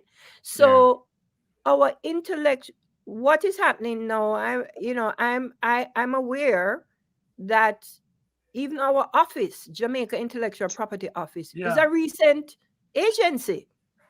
You understand what I'm saying? That was focused on because how Jamaica was using the intellectual Okay. property of the world without any, so it wasn't us internally saying we have to get this together. We have been put under pressure by the global trade agreements, etc., that we have to get our intellectual property standards up. So Right. what we have been doing is we have been creating these agencies and giving them no resources. Right. Right? I understand you clearly. I understand you clearly. And that's You a key guys are point. hearing me now? You Yes. Yes, hearing me Rupert. now? Yes, Rupert, yes. Yes, Rupert. All right. Let Yeah. just give me a few minutes. First of all, let me comment, Maxine, for what I would consider to be a Hercules-like effort, so to speak. And she have to be Hercules in order to take on this task because Yes. it is a Yes. huge task. I've Yes. worked with Maxine in the past and I know her capacity. Um, I was privy to peruse your document, Maxine, both in terms of the the proposal and the proposal as it relating to the museum. I just quickly want to say that my association with music, I think maybe Michael would have known is through Reggae Sunsplash and Sonergy. I was not director with Sonergy, but I've worked in a very senior position with them over a number of years. And I started the dancehall, the original dancehall series at New Kingston with, I think at that time, the brethren that promoted. I think I think it's scientists. No, Mikey So Savage. so Mikey that is Savage. Mikey Savage, right? That is my experience in terms of the space itself. I want to just agree with Maxine and a few points, Patrick, that you need to understand. Or you guys in the diaspora need to understand some more. Successive Jamaican government, Patrick, including the government where me support, and everybody know, because I don't hide it. I support the People's National Party.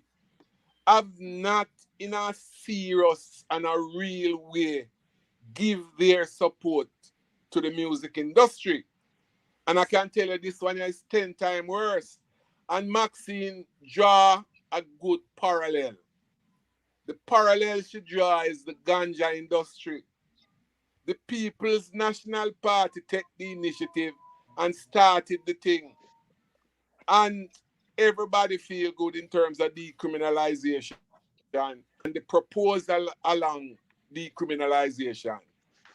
But then the minister then, which was Anthony Hilton Michael, member of parliament, him to a great extent, him F up the thing in terms of the cost to enter it and the 1 million restriction in terms of people who involve and literally spend millions of dollars to go into the industry.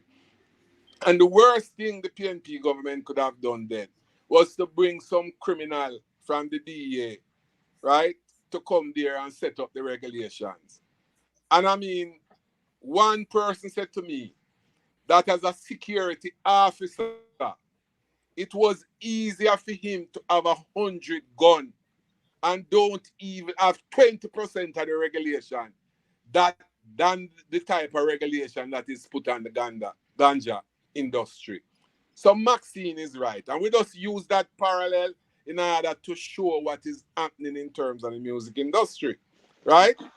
I would also want to say though, Maxine, why would we want to build a museum out of Jamaica? That is what I'd want to question. And What do you mean secondly, out of Jamaica? Oh, sorry. Go ahead. I mean, the proposal is that you can build a museum in Jamaica. That is not what I see in the thing. Maybe I over, I have not. Yeah, so it's Maybe Jamaica look at the thing based. in depth. It's Yeah, it's Jamaica Jamaica based. All right. based. Yes. Right. The second thing I'd want to add to is that the mecca of dancehall music is if Trenchtown is the mecca of reggae, and which dancehall, as you correctly put it, is a brand, so to speak, of reggae. Kingston 11, in a nutshell, is really the mecca of reggae. It's not just part of.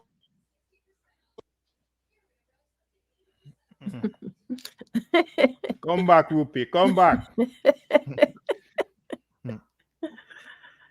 Right on. Yeah, but Rupi make a solid point there, Maxine. Make a solid point. I make a number of solid points. And it wasn't last on me, what Maxine, you said in terms of the Jamaican government and what they were not doing. That was clear. I think the discussion bring us, Maxine, to the whole issue of cultural policy of these governments that we have had, not just the present government, but over the years. Cultural policy, and specifically when it comes to issues like cultural tourism, and what is their approach. I think the governments that we have had still in the whole concept of sea and sand and bringing in these big hotel developers from all over the world, and they don't see the potential in the creative people in the country as the drivers for the tourism product that the cultural policy should promote. I see that as a big stumbling block in the way of what you are doing right now, Maxine. That is why They're not. I said Yeah, go ahead. and raised the issue of whether you're doing it alone or you're doing it with any support from the government, because the cultural policies that we have been provided with over the years is stifling not just the music but all our culture. Well, like I said, the government issue. I went to Barnard College in Manhattan, ostensibly studying political science, and I never, growing up, thought I would be in the music industry. It's by meeting my uncle on a sojourn into Jamaica, and I'll have to send you the video about that. But I come from a political background, in how I see the world and how I understand the world. So I'm not surprised. I'm only analyzing what is happening, and then having to readjust through facts and experience, how to approach and to also how to define my legacy. I'm not saying that changes will occur within my lifetime, but my legacy, it would be important for me to use my experience in a manner to document at minimum, you know what I mean? And to, most people think I'm a lawyer when they see how I address and respond to things. But I don't see these people as obstacles to say like they're obstacle. Everything is an obstacle. You understand? You just keep looking for the window of opportunity to act, and the universe will bring appropriate situations, on the table. That has been my whole life. You know what I mean? Every time I'm to do something, I may seem like I'm by myself, but I'm not, because there are many people like minds, of like experiences that just want, and the world has moved that way. You understand? Giving you the opportunity in spaces like what we're doing now to say, okay, you understand? I want to do this. I want to be a part of this. I want to be a part of this movement. Etc. etc. So, but Maxine, let me ask you this. Let me ask you this, Maxine. I hear what you're saying. Mike, you want coming back, yeah? But you have decided to enter, and so I'll be interested in finding out about your journey and experience within this industry as a woman. You heard the question? Yeah, I heard you. Well, I'm a tomboy. Yeah. Everybody so we can hear it.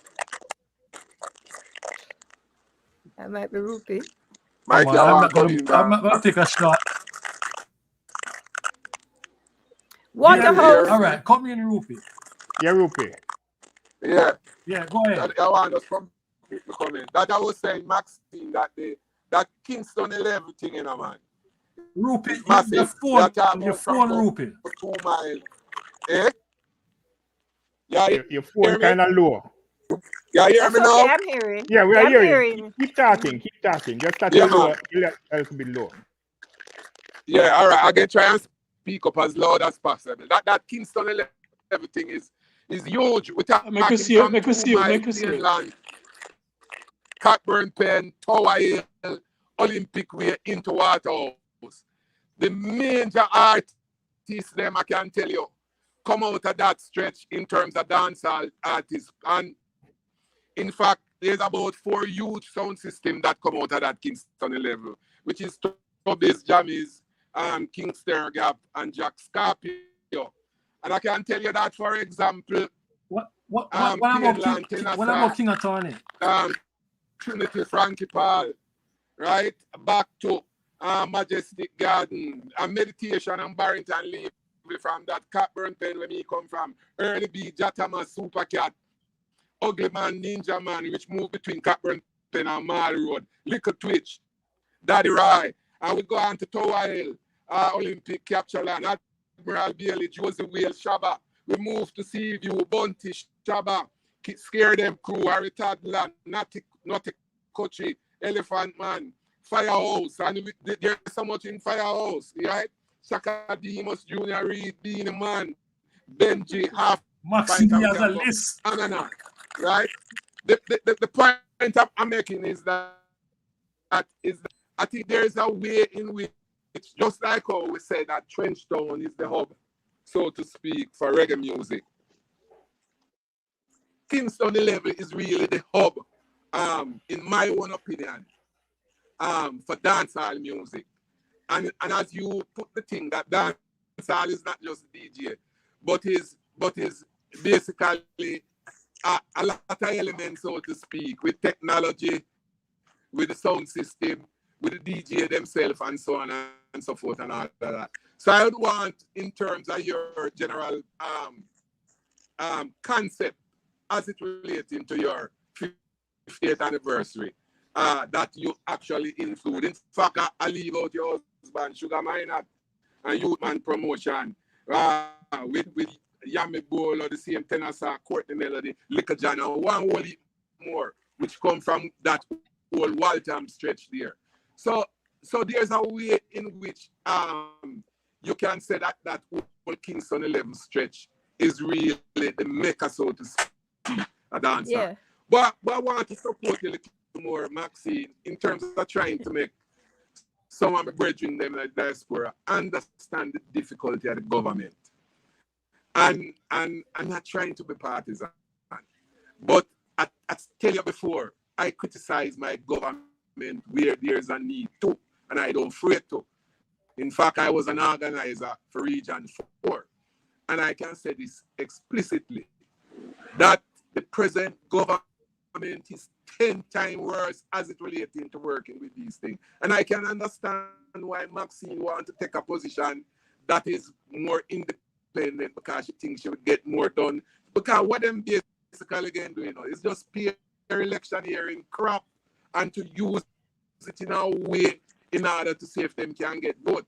And that's precisely what them doing with the ganja industry now. Just over the weekend at the Connects conference, the minister,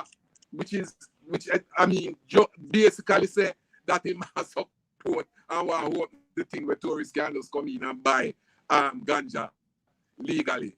And then Miss Grange now she go up on the platform and basically saying to people that we must I was trying to remember to say our exact word and come back to it. But the point I'm making is that how these people use these opportunity in order to electioneering and in order to use it to win vote. And now we are support Maxine. But I must also say that I think that part of the problem in both industry is that the Rastafarian community in Jamaica, there's a problem as it relating to unity. And that is something that I think that they definitely will have to fix. That is where I want to make my contribution. But can it be fixed? Just a minute. It doesn't have to be fixed. Rattigan, we haven't heard from Rattigan for some time now. What's your He's take, bro? absorbing. Yeah, what's your take on what's that? And then Rattigan, you're very important, man. You're the lawyer and all of this. You're muted. You have to unmute, bro. No, it's frozen.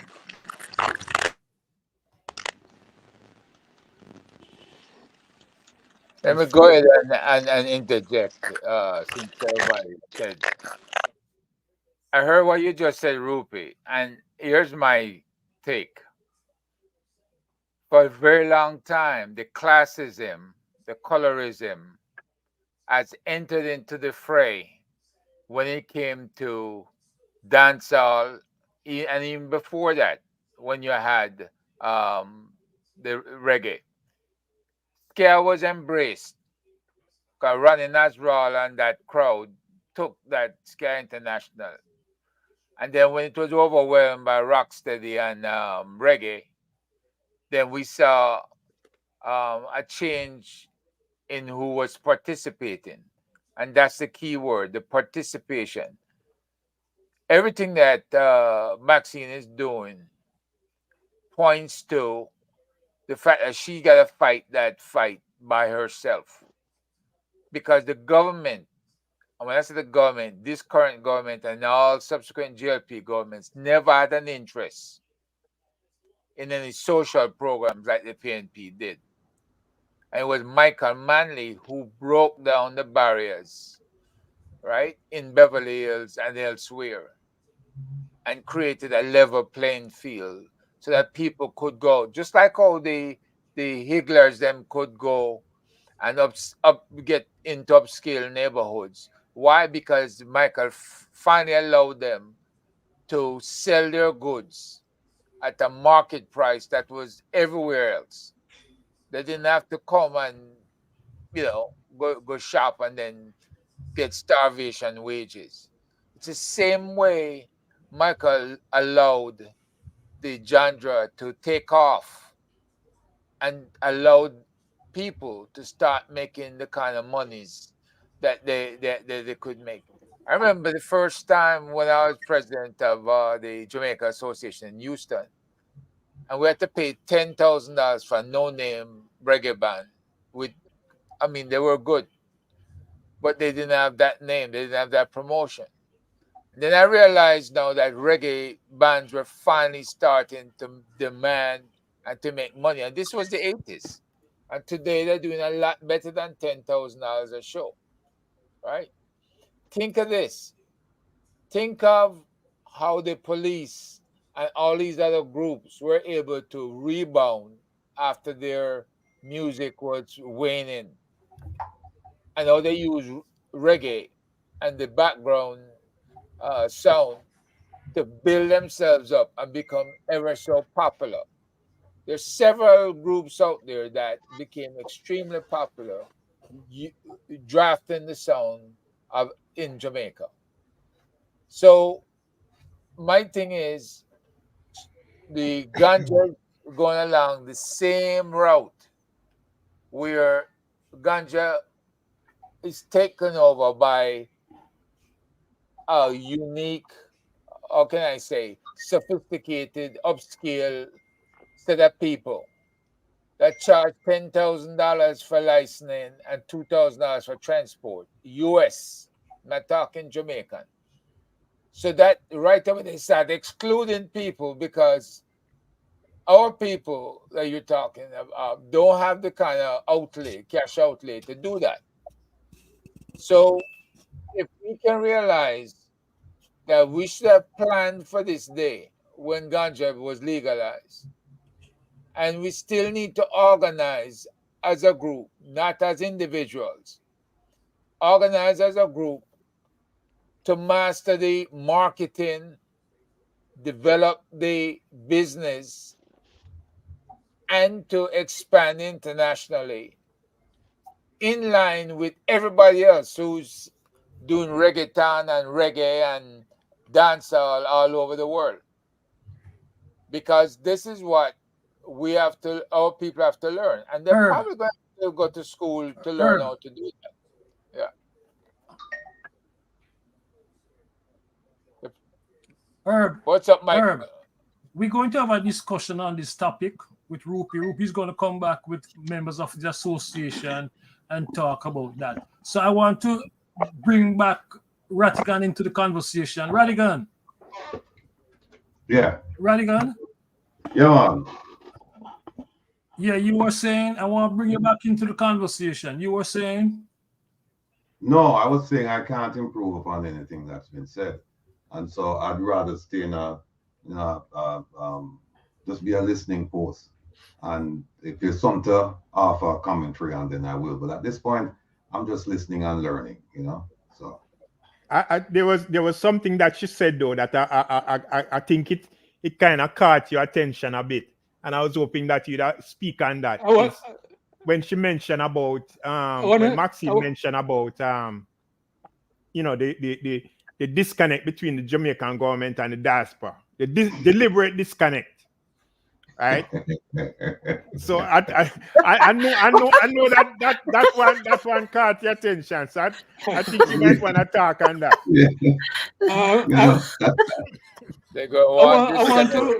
I want to say something, Max. I want to ask Maxine a question about something she said earlier. Well, I said Mr. Ratigan has said a lot in saying that he's not saying anything. No. Maxine was making a comment. Go ahead, Maxine. I said Mr. Ratigan has said a lot by saying that he's not saying anything. Patrick dragged me in the ring, man. No, but all right. No, it's look. It's my considered judgment that this government, and I say this government, not because this is the only government that I believe is guilty of corruption, but the type of corruption that we see here and the maladministration and the misfeasance, all the things that you would think when you think about bad governance, we see it displayed almost on a daily basis in Jamaica.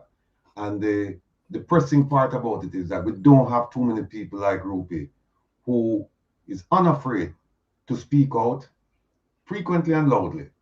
We don't have too many people like him, and that's why the diaspora now has jumped in to fill that void of a conscious and an objective voice where we can speak truth to power and tell the emperor that he's naked. People are afraid to do that in Jamaica simply because they've been beaten down. When you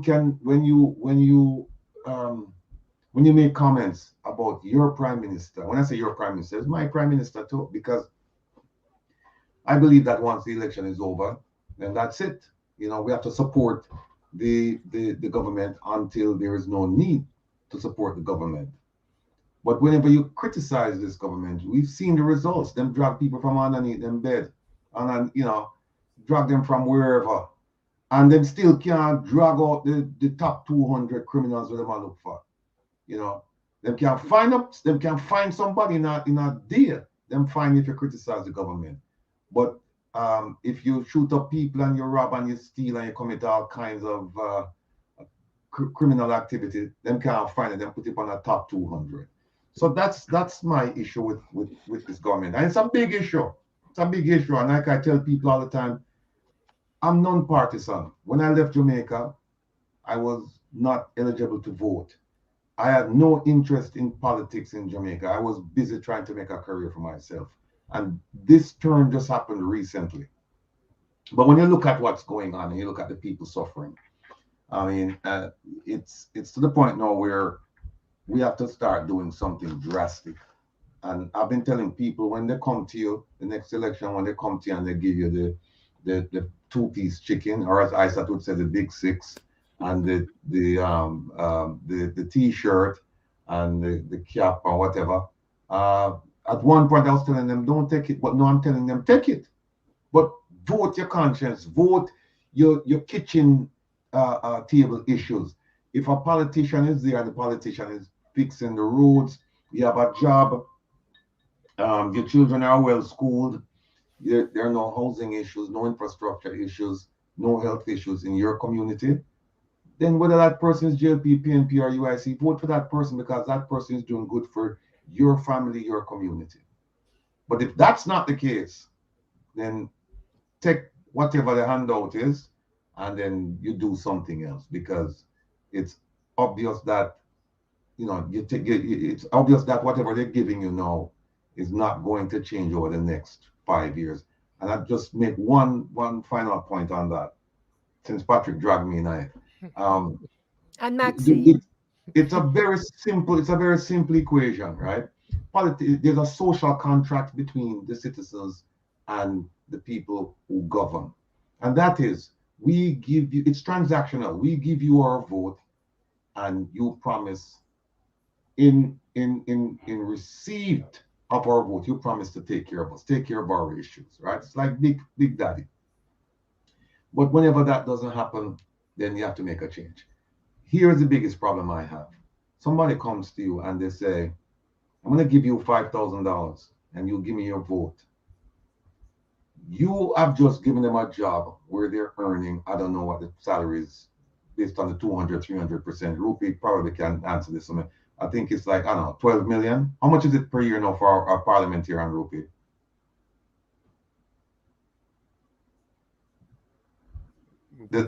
Frozen. Yeah, look, no, I'm not frozen, but look like him now. Hear me. Herb, how much is it for a politician? Or Patrick, anybody know how much? 20 million. Too much. Yeah, go ahead. 20 million for the opposition and about 23 million for the regular MPs. All right. So you get $5,000 for your vote, and you've given that person a job for the next, technically speaking, 5 years. They're making 20 million a year. They've given you the equivalent of 1,000 Jamaican dollars per year for the next 5 years, and you've given them the equivalent of what, 100 million, 20 million, yeah. Yeah, 100 million. Yeah, 100 million. Yeah, 100 million over the course of 5 years. Yeah.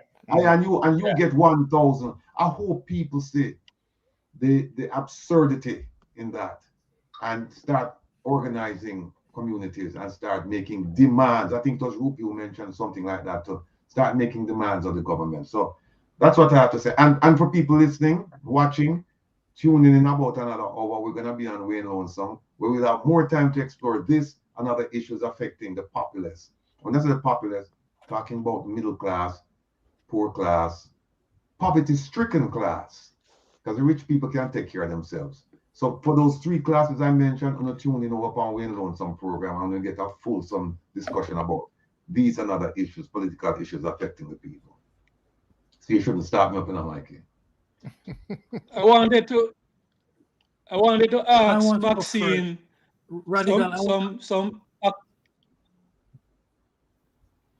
Mikey. I wanted to ask Maxine go ahead. a question, and something she raised earlier. Maxine, you raised the case of the reggae music fraternity versus the reggaeton community.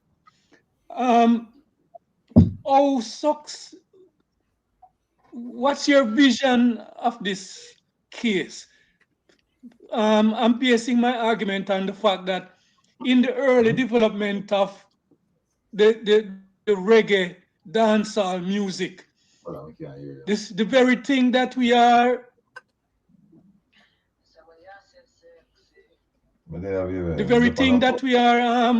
up against the reggaeton community for is what we were doing is the very thing we were doing to launch reggae and dancehall.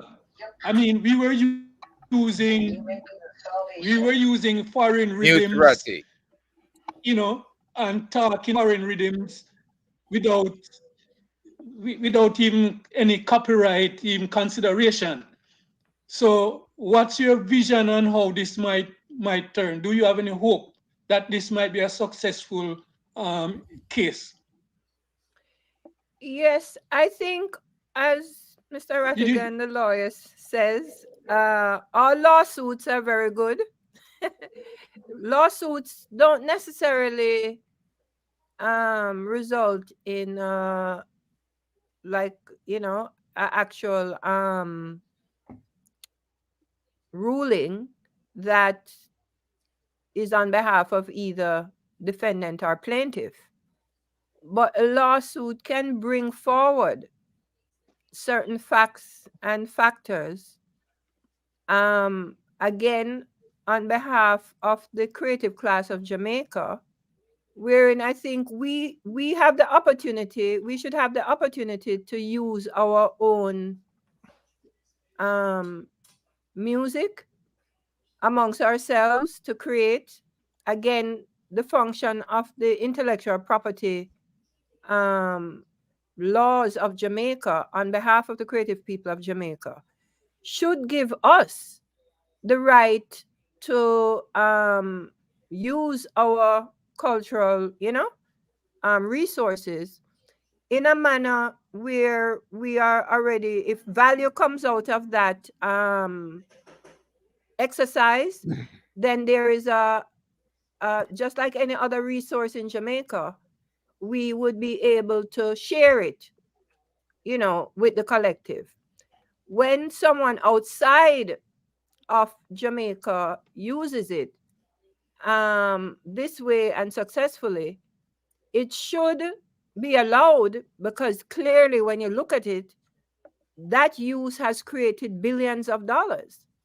So what you want is the ability to benefit from those billions of dollars by having a structured way that people, knowing that your style and your innovations are appropriately, you know, can be used, and then you benefit. You may not benefit as an individual. I don't think Stelia and Clevie are going to benefit individually.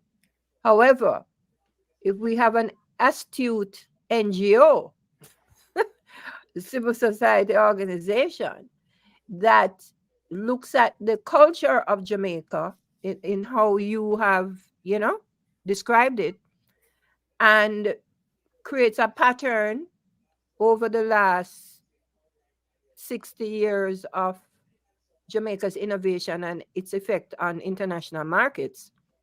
What we have not achieved in those years is benefit for Jamaica. So to me, when I look at it, I see, well, okay, if Steely and Clevie don't win as a producer, the industry should win in some form of settlement, right, from the music industry of the world. When I say of the world, is really the US, more so than even any other nation, because that is where the hub of the global music industry, you know, sits. And Jamaica's role in and pattern should be acknowledged almost like a trade agreement. You understand? And that has been my thought pattern, that we can't look at this thing individually, even though I like the fact that this individual case has occurred, and I'm not looking at it, like judging it whether Steely and Clevie wins, because obviously the American industry is not going to close itself down on behalf of a rhythm, right? However, someone stick up in Maxine. I'm in total agreement with you, right? My concern is that this could set a precedent in which backfires on the Jamaican industry, seeing that a lot of our early DJs and those guys were riding American rhythms. They also wrote American rhythms, right? So yes, that's what I'm saying. I think go ahead. What if it sparks a backlash in that, okay, some people say, all right, since this is what you guys are about, we are going to demand our intellectual property rights, which were overlooked in the previous years. That's my concern. Well, as I said, the lawsuit is good. As I understand on industry, on this level, is that this involves trade. Eventually, this is a trade agreement, right? Trade between countries, right? And what should have happened, even with the ganja, that was one of the first letters that came from the Rastafari community, well, that I represented the council, as you know, Rupert, was we wrote to the U.S. Embassy in Jamaica to let them know that California has every brand value of the Rastafari community trading on, that had been appropriated over the years.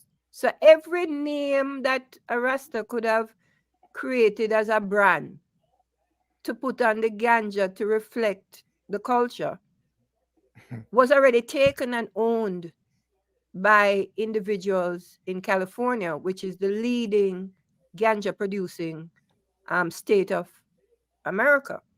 So if the government was astute and working on behalf of the people and recognized in that industry who was going to be your competitor, right? And where your value was, your intellectual property rights would have been the first area, not your cultivation or export or anything. It would have been to recognize, wow, we have a global brand. Where is it being exercised? It's being exercised in the largest trade market of ganja in the world. Who went and opened their brand there? Mali Natural, right? Using everything and sold it out to a major company using everything that Jamaica would have used to export to the world. Was already owned now by an international company. You understand? Selling, yeah. And so you are already cut off of your feet. You understand what I'm saying? Before you even get to go there. And then, so again, I was speaking about the case with the reggaeton. For me, I'm looking forward to the discussion to raise to the level of trade, and who I was looking at Mr. Rattigan, see if I could invite him. Yes. To put in a party of interest amicus brief to the judge in the reggaeton case. But to bring. where would that need to go? Would that need to go in Jamaica No, or no, no, Yeah. no. In the US, international in court? the Oh, okay, US, it's okay. international because most of the cases involving Jamaican music and rights like these are I think never in Raffigan want to say Jamaica. something. No, I'm just putting a point before he answers. Most of the Yeah. cases relating to the music, like Whalers, for example, in California, you had two companies suing each other over Lee Perry material. Lee Perry wasn't in the case, right? And when the people brought up the point that, but Lee Perry, the music, etc., was created in Jamaica, they jumped over that fact, the judge. You understand? It was very interesting to me. And, I recognize that. How does international laws, especially in the US market, view Jamaica legal system? Right? And how, like they say, oh, Jamaica, they don't have these issues in Jamaica. We can go down to Jamaica and get a understanding from the Jamaica legal system. And so they went and they decided the case amongst two pirates, right? On behalf of which pirate had more rights than the other. So with that background, and I'm looking at this case, you understand? And seeing the implications and where the judge is he's a Haitian judge, actually. He's from Haiti. And he was a DJ in college, right? So he's really thinking, you know what I mean? It's not a white American, non-relatable judge. This is a Haitian judge, But Haitian American. that's right? interesting because Well, gentlemen, one second, gentlemen, Mike. I think. Let me just. Go ahead. Can I go have ahead. something? All right. Well, Yeah, go sorry to ahead. interrupt you, Patrick. Mhm. Maxine, one of the things that we do I have a program every Saturday from 3 to whenever. And one of the things we're doing now is we're doing a primer on the Constitution, the Jamaican Constitution, because there's a constitutional reform committee going around parading itself as the end all be all to the ills of our Constitution. And frankly speaking, in my opinion, most of them, they have no idea what they're doing. So what we're doing for our people is that we have a resident attorney, and he's going over the fundamental rights and freedoms in that Constitution, because we understand that most of our people have never read the Constitution. And a significant portion of those who have read the Constitution, they don't understand some, if not most of the material there, most of the provisions there. Now, after listening to all of you, it just dawned on me. Rupi reeled off a number of names from Kingston 11. And I started thinking to myself, how many of those individuals ever heard the term or they know about the term intellectual property? Reason I say that is because I've been approached by several artists over the last year and a half, 2 years, who felt that they've been gypped out of money owed to them because they were presenting something. And I asked them, did you read this? They said, no, the man said, well, just sign right here, so, and me give you money. And I said, but did you take it to an attorney? Did anybody review it with you? No, they don't know. And so when Rupi reeled off the names, I'm sitting here thinking, how many of those people know exactly, if they've ever signed a piece of document, know exactly what they're signing away, their rights. So you just gave me an idea, because I'm going to go talk to the resident guy, because I think this would be one of the attractions for the program, is to have a primer on intellectual property, to explain to people that it's not just about music, it's also about books, etc. Right? It's your creative product and how you can protect it. And so I think the lawsuit with Lydia and Stevie, that's okay. But we're missing something there. And that is, how do we get artists now to understand what's being presented to them, what their rights are, and how they can protect their rights when they sign a piece of paper? What's your take on that? My take on that is that Um, since the 1993 Copyright Act update, that's how many years ago now? 1993 would be like 30 years. 30 years. They have been, when I tell you that there's no resources, right, given to an act or a law to educate the people, right? So for another 30 years, the conditions, you know, when you look at the conditions of how people record or how they feel, you know, they go to a studio or when something happens, in my mind, Jamaica should have a sui generis creative law about the music that understands that this is how the people act, this is how they create. So whoever creates anything, once it leaves, everybody must know now, whatever you do, when it leaves to become a commercial product, it's not going to be dependent simply on you, because the government have to protect you, like how they protect the tusks or certain products out of certain countries culturally. You can't even take a picture of it because it is protected, right? The level of how these inner city, where the bulk of the music and the creativity occurs, they have no access to any lawyer. They have no money to sit down as they are thinking, oh, before I go buy jammies, let me go and get a lawyer to go figure out if I should record for jammies. And it is unrealistic to me, when I have observed now over the years, to think that you're going to have that kind of micro, you know, experience.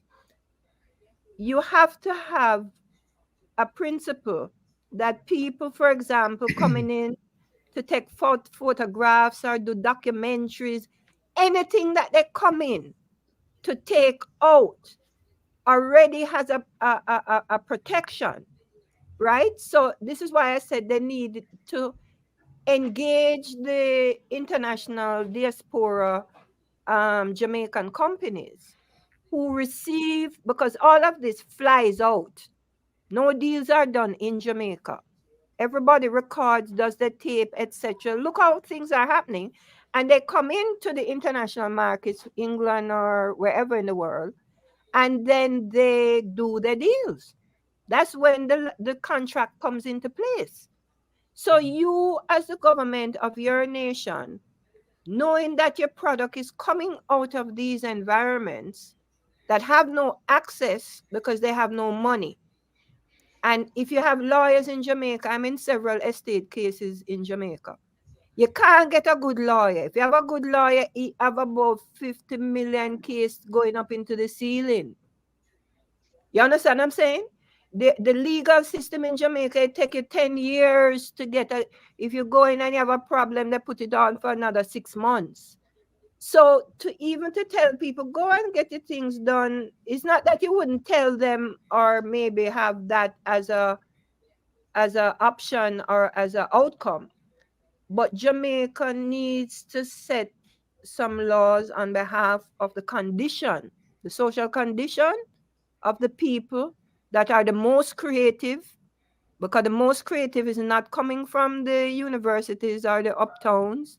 They're coming from a certain class that are deprived of the basic rary.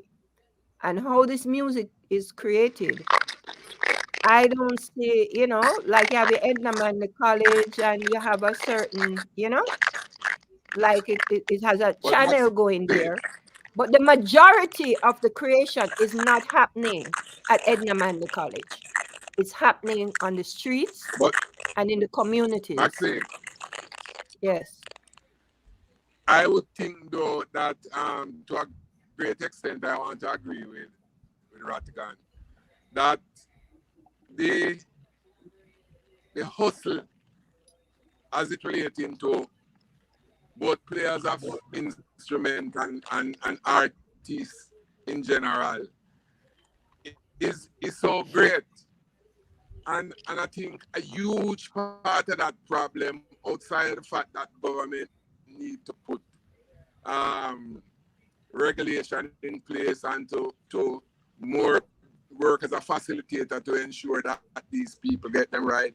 The fact is that a lot of the players in this industry are in the main hustlers. And is after decades that them start to understand how the business works and basically what they need to do in terms of protecting them rights as it relating to copyright. So to a great extent, I agree with Sir Rattigan in saying that the players in the industry themselves, outside of what government need to do, because you're raising a broader point, you're raising a more national point, but I am speaking to the individual players now.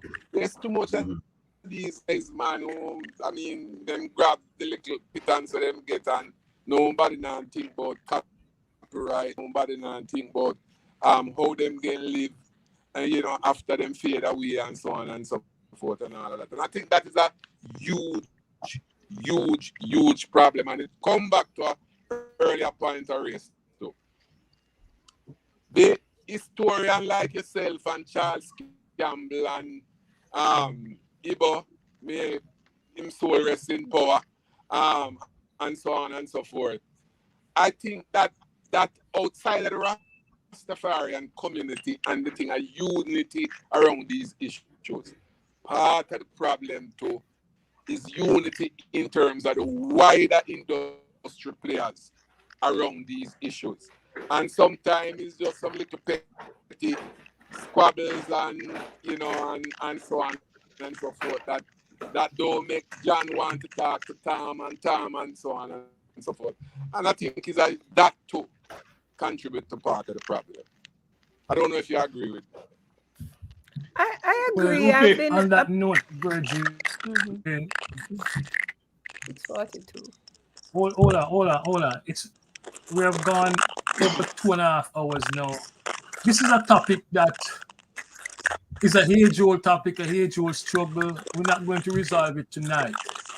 But I would like us to continue the discussion with Maxine. To answer the question, not so much answer the question, but I think what we can do is people like Maxine, who is engaged in this work, going up against all the obstacles and what have you. We need to support those individuals. We need to support them, encourage them to continue the work that they are doing. Because it's not an easy work. It's not an easy work. And knowing the Jamaican politics, I from what I know, the music industry is more political than the actual politics itself. So I think we have to break for the evening, because we have done and continue this discussion sometime next week if Maxine is available. I can say this much, that consistently we have 190 listeners from the start. So this is a very interesting topic, and we should continue to explore it. Okay, and we agree. Can we continue next week? I definitely agree, Mike. But let's hear what Maxine. What I would want to say as well is you had asked Maxine let Maxine talk. Let Maxine. Yeah, before she respond, I just wanted to say that you had asked her a very key thing which would really love to hear her answer on. So if she can answer it now, to come back and deal with it, and that is in terms of she as a woman, right, taking on all that she's dealing with. We want to hear more about that. Well, I'm a tomboy. So I think that should be a topic by itself. I love the being associated. My whole life I've always been surrounded by the male. My whole life, I've just been attracted in terms of whether it's my consciousness evolved that. So I have never I understand what has happened with women, and I understand when it has occurred with me, but it rolled off of my back. You understand? Because I already think I'm on par with whoever. You understand? So and the result in my life has shown that I get a lot of slings and arrows, but my progress is maintained. And I know of the issues of gender and all of that, but it don't bother me. At no time in my life and experience has it ever bothered me, other than like being a person of color. You know that you are discriminated against. Certainly being a woman, you know you are discriminated against. But in essence, I'm a fighter. So all of that, yes. So all of those discriminations just is okay, blah blah. But what I wanted to leave with, in terms of my thought process about the copyrights, is because of this issue and all of that occurred in Jamaica. I went to the Rastafari Indigenous Rights platform, and when I saw what was being applied to Indigenous rights, where people understood that you were being oppressed by the imperialistic, movements across nations and states, there was laws that arose, collective laws, not individual laws, but collective laws that they suggested the development of councils and trust funds on behalf of the collective, not the individual. And those laws gave us also retroactive rights, meaning simply because rights were taken away doesn't mean that you could not raise your hand, you understand, and say there's an owner. And there was methodologies that not just based on Western concepts, and I think that it applies to our music, even though it has entered the commercial space, that we ought to recognize how we create. And we create in a folk manner, not just, like partner, like how communities, like how you speak about Waterhouse, or you understand? That we need to study ourselves and come up with what they say sui generis, original means of defining and defending what is going to happen. Everybody would say like, oh, we need to be a first world country, blah blah blah. But infrastructurally, unless there's reparations and a whole bunch of things, we're not going to reach there in the near future. I mean, I'm not proposing to overthrow anything, but I'm speaking in this time and space. So I'm saying, we ought to think outside of the box in terms of our rights and how we defend them. Yeah. So I leave with that, and I'm open to be a member of this group. And I'm to tell Rupi that Waterhouse is a outcome of the 50th to the Dancehall 50th to be seen as the trench town of dancehall, right? So I'm already in negotiation with the quartet for that to occur. Absolutely. Yes. Yes. So I'm here. So we can book our next week if you. Yeah, we were. I think I speak for everybody when I say we're all happy to have you here, Maxine. Radigan, you should happy to have you, Maxine. Exchange number with. Yeah. One last thing, Maxine. The World Intellectual Property Organization. I want to thank you. how much power do they have? They have power. They have power because what I found about the United Nations is not like they have power in a country like Jamaica that depends so much on aid. Yeah.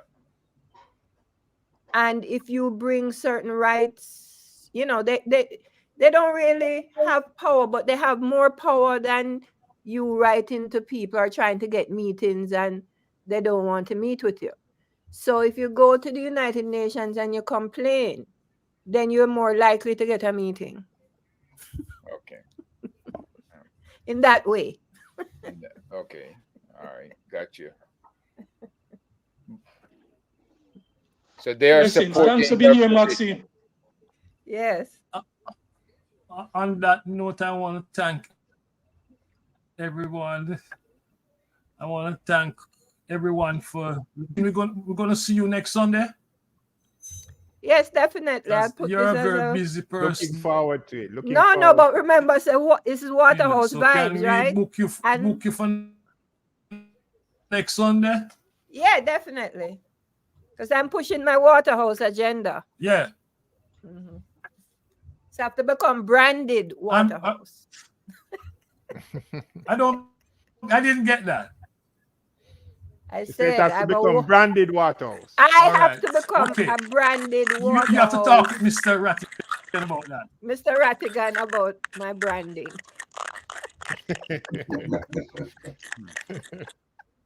Hey, you know what? Before you go, yeah, Mr. Rattigan will handle all that. He's the resident.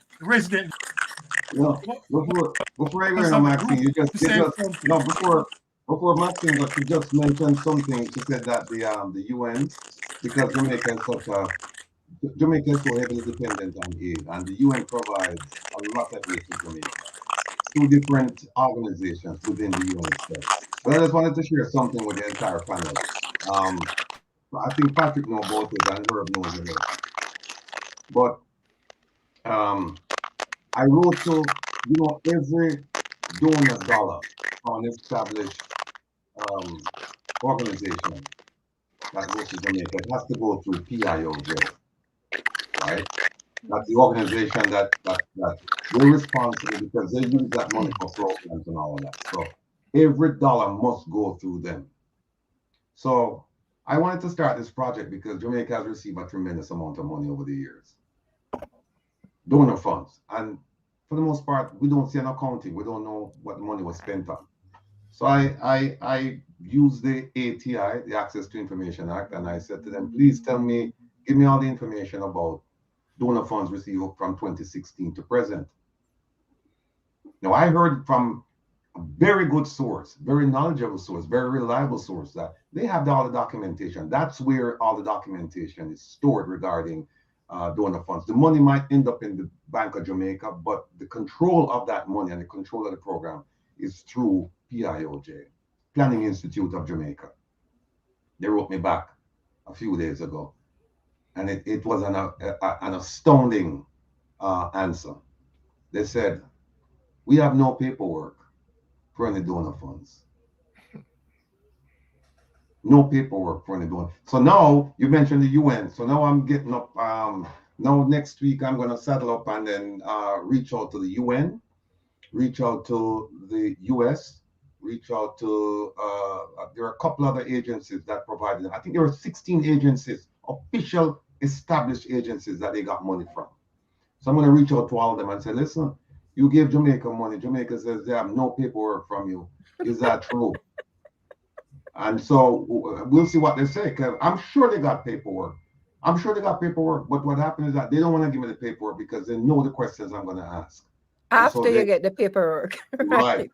So they just come out and they just, and it's an amazing, they actually, it wasn't as if somebody called me and told me this. They actually wrote to me. Wrote to you.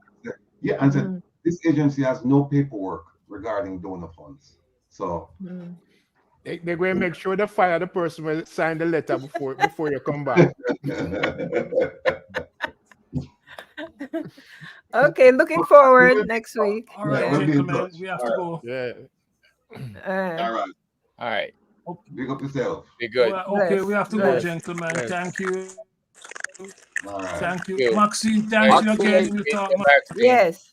Maxine, Bless, just bless. a reminder for you meeting Thursday, Maxine. everybody. Yes, And yes, Ratigan, definitely. remember to link with Maxine. Okay? Yes. Thank you. All right. Take care, everyone. All right, bless. Yes. All right.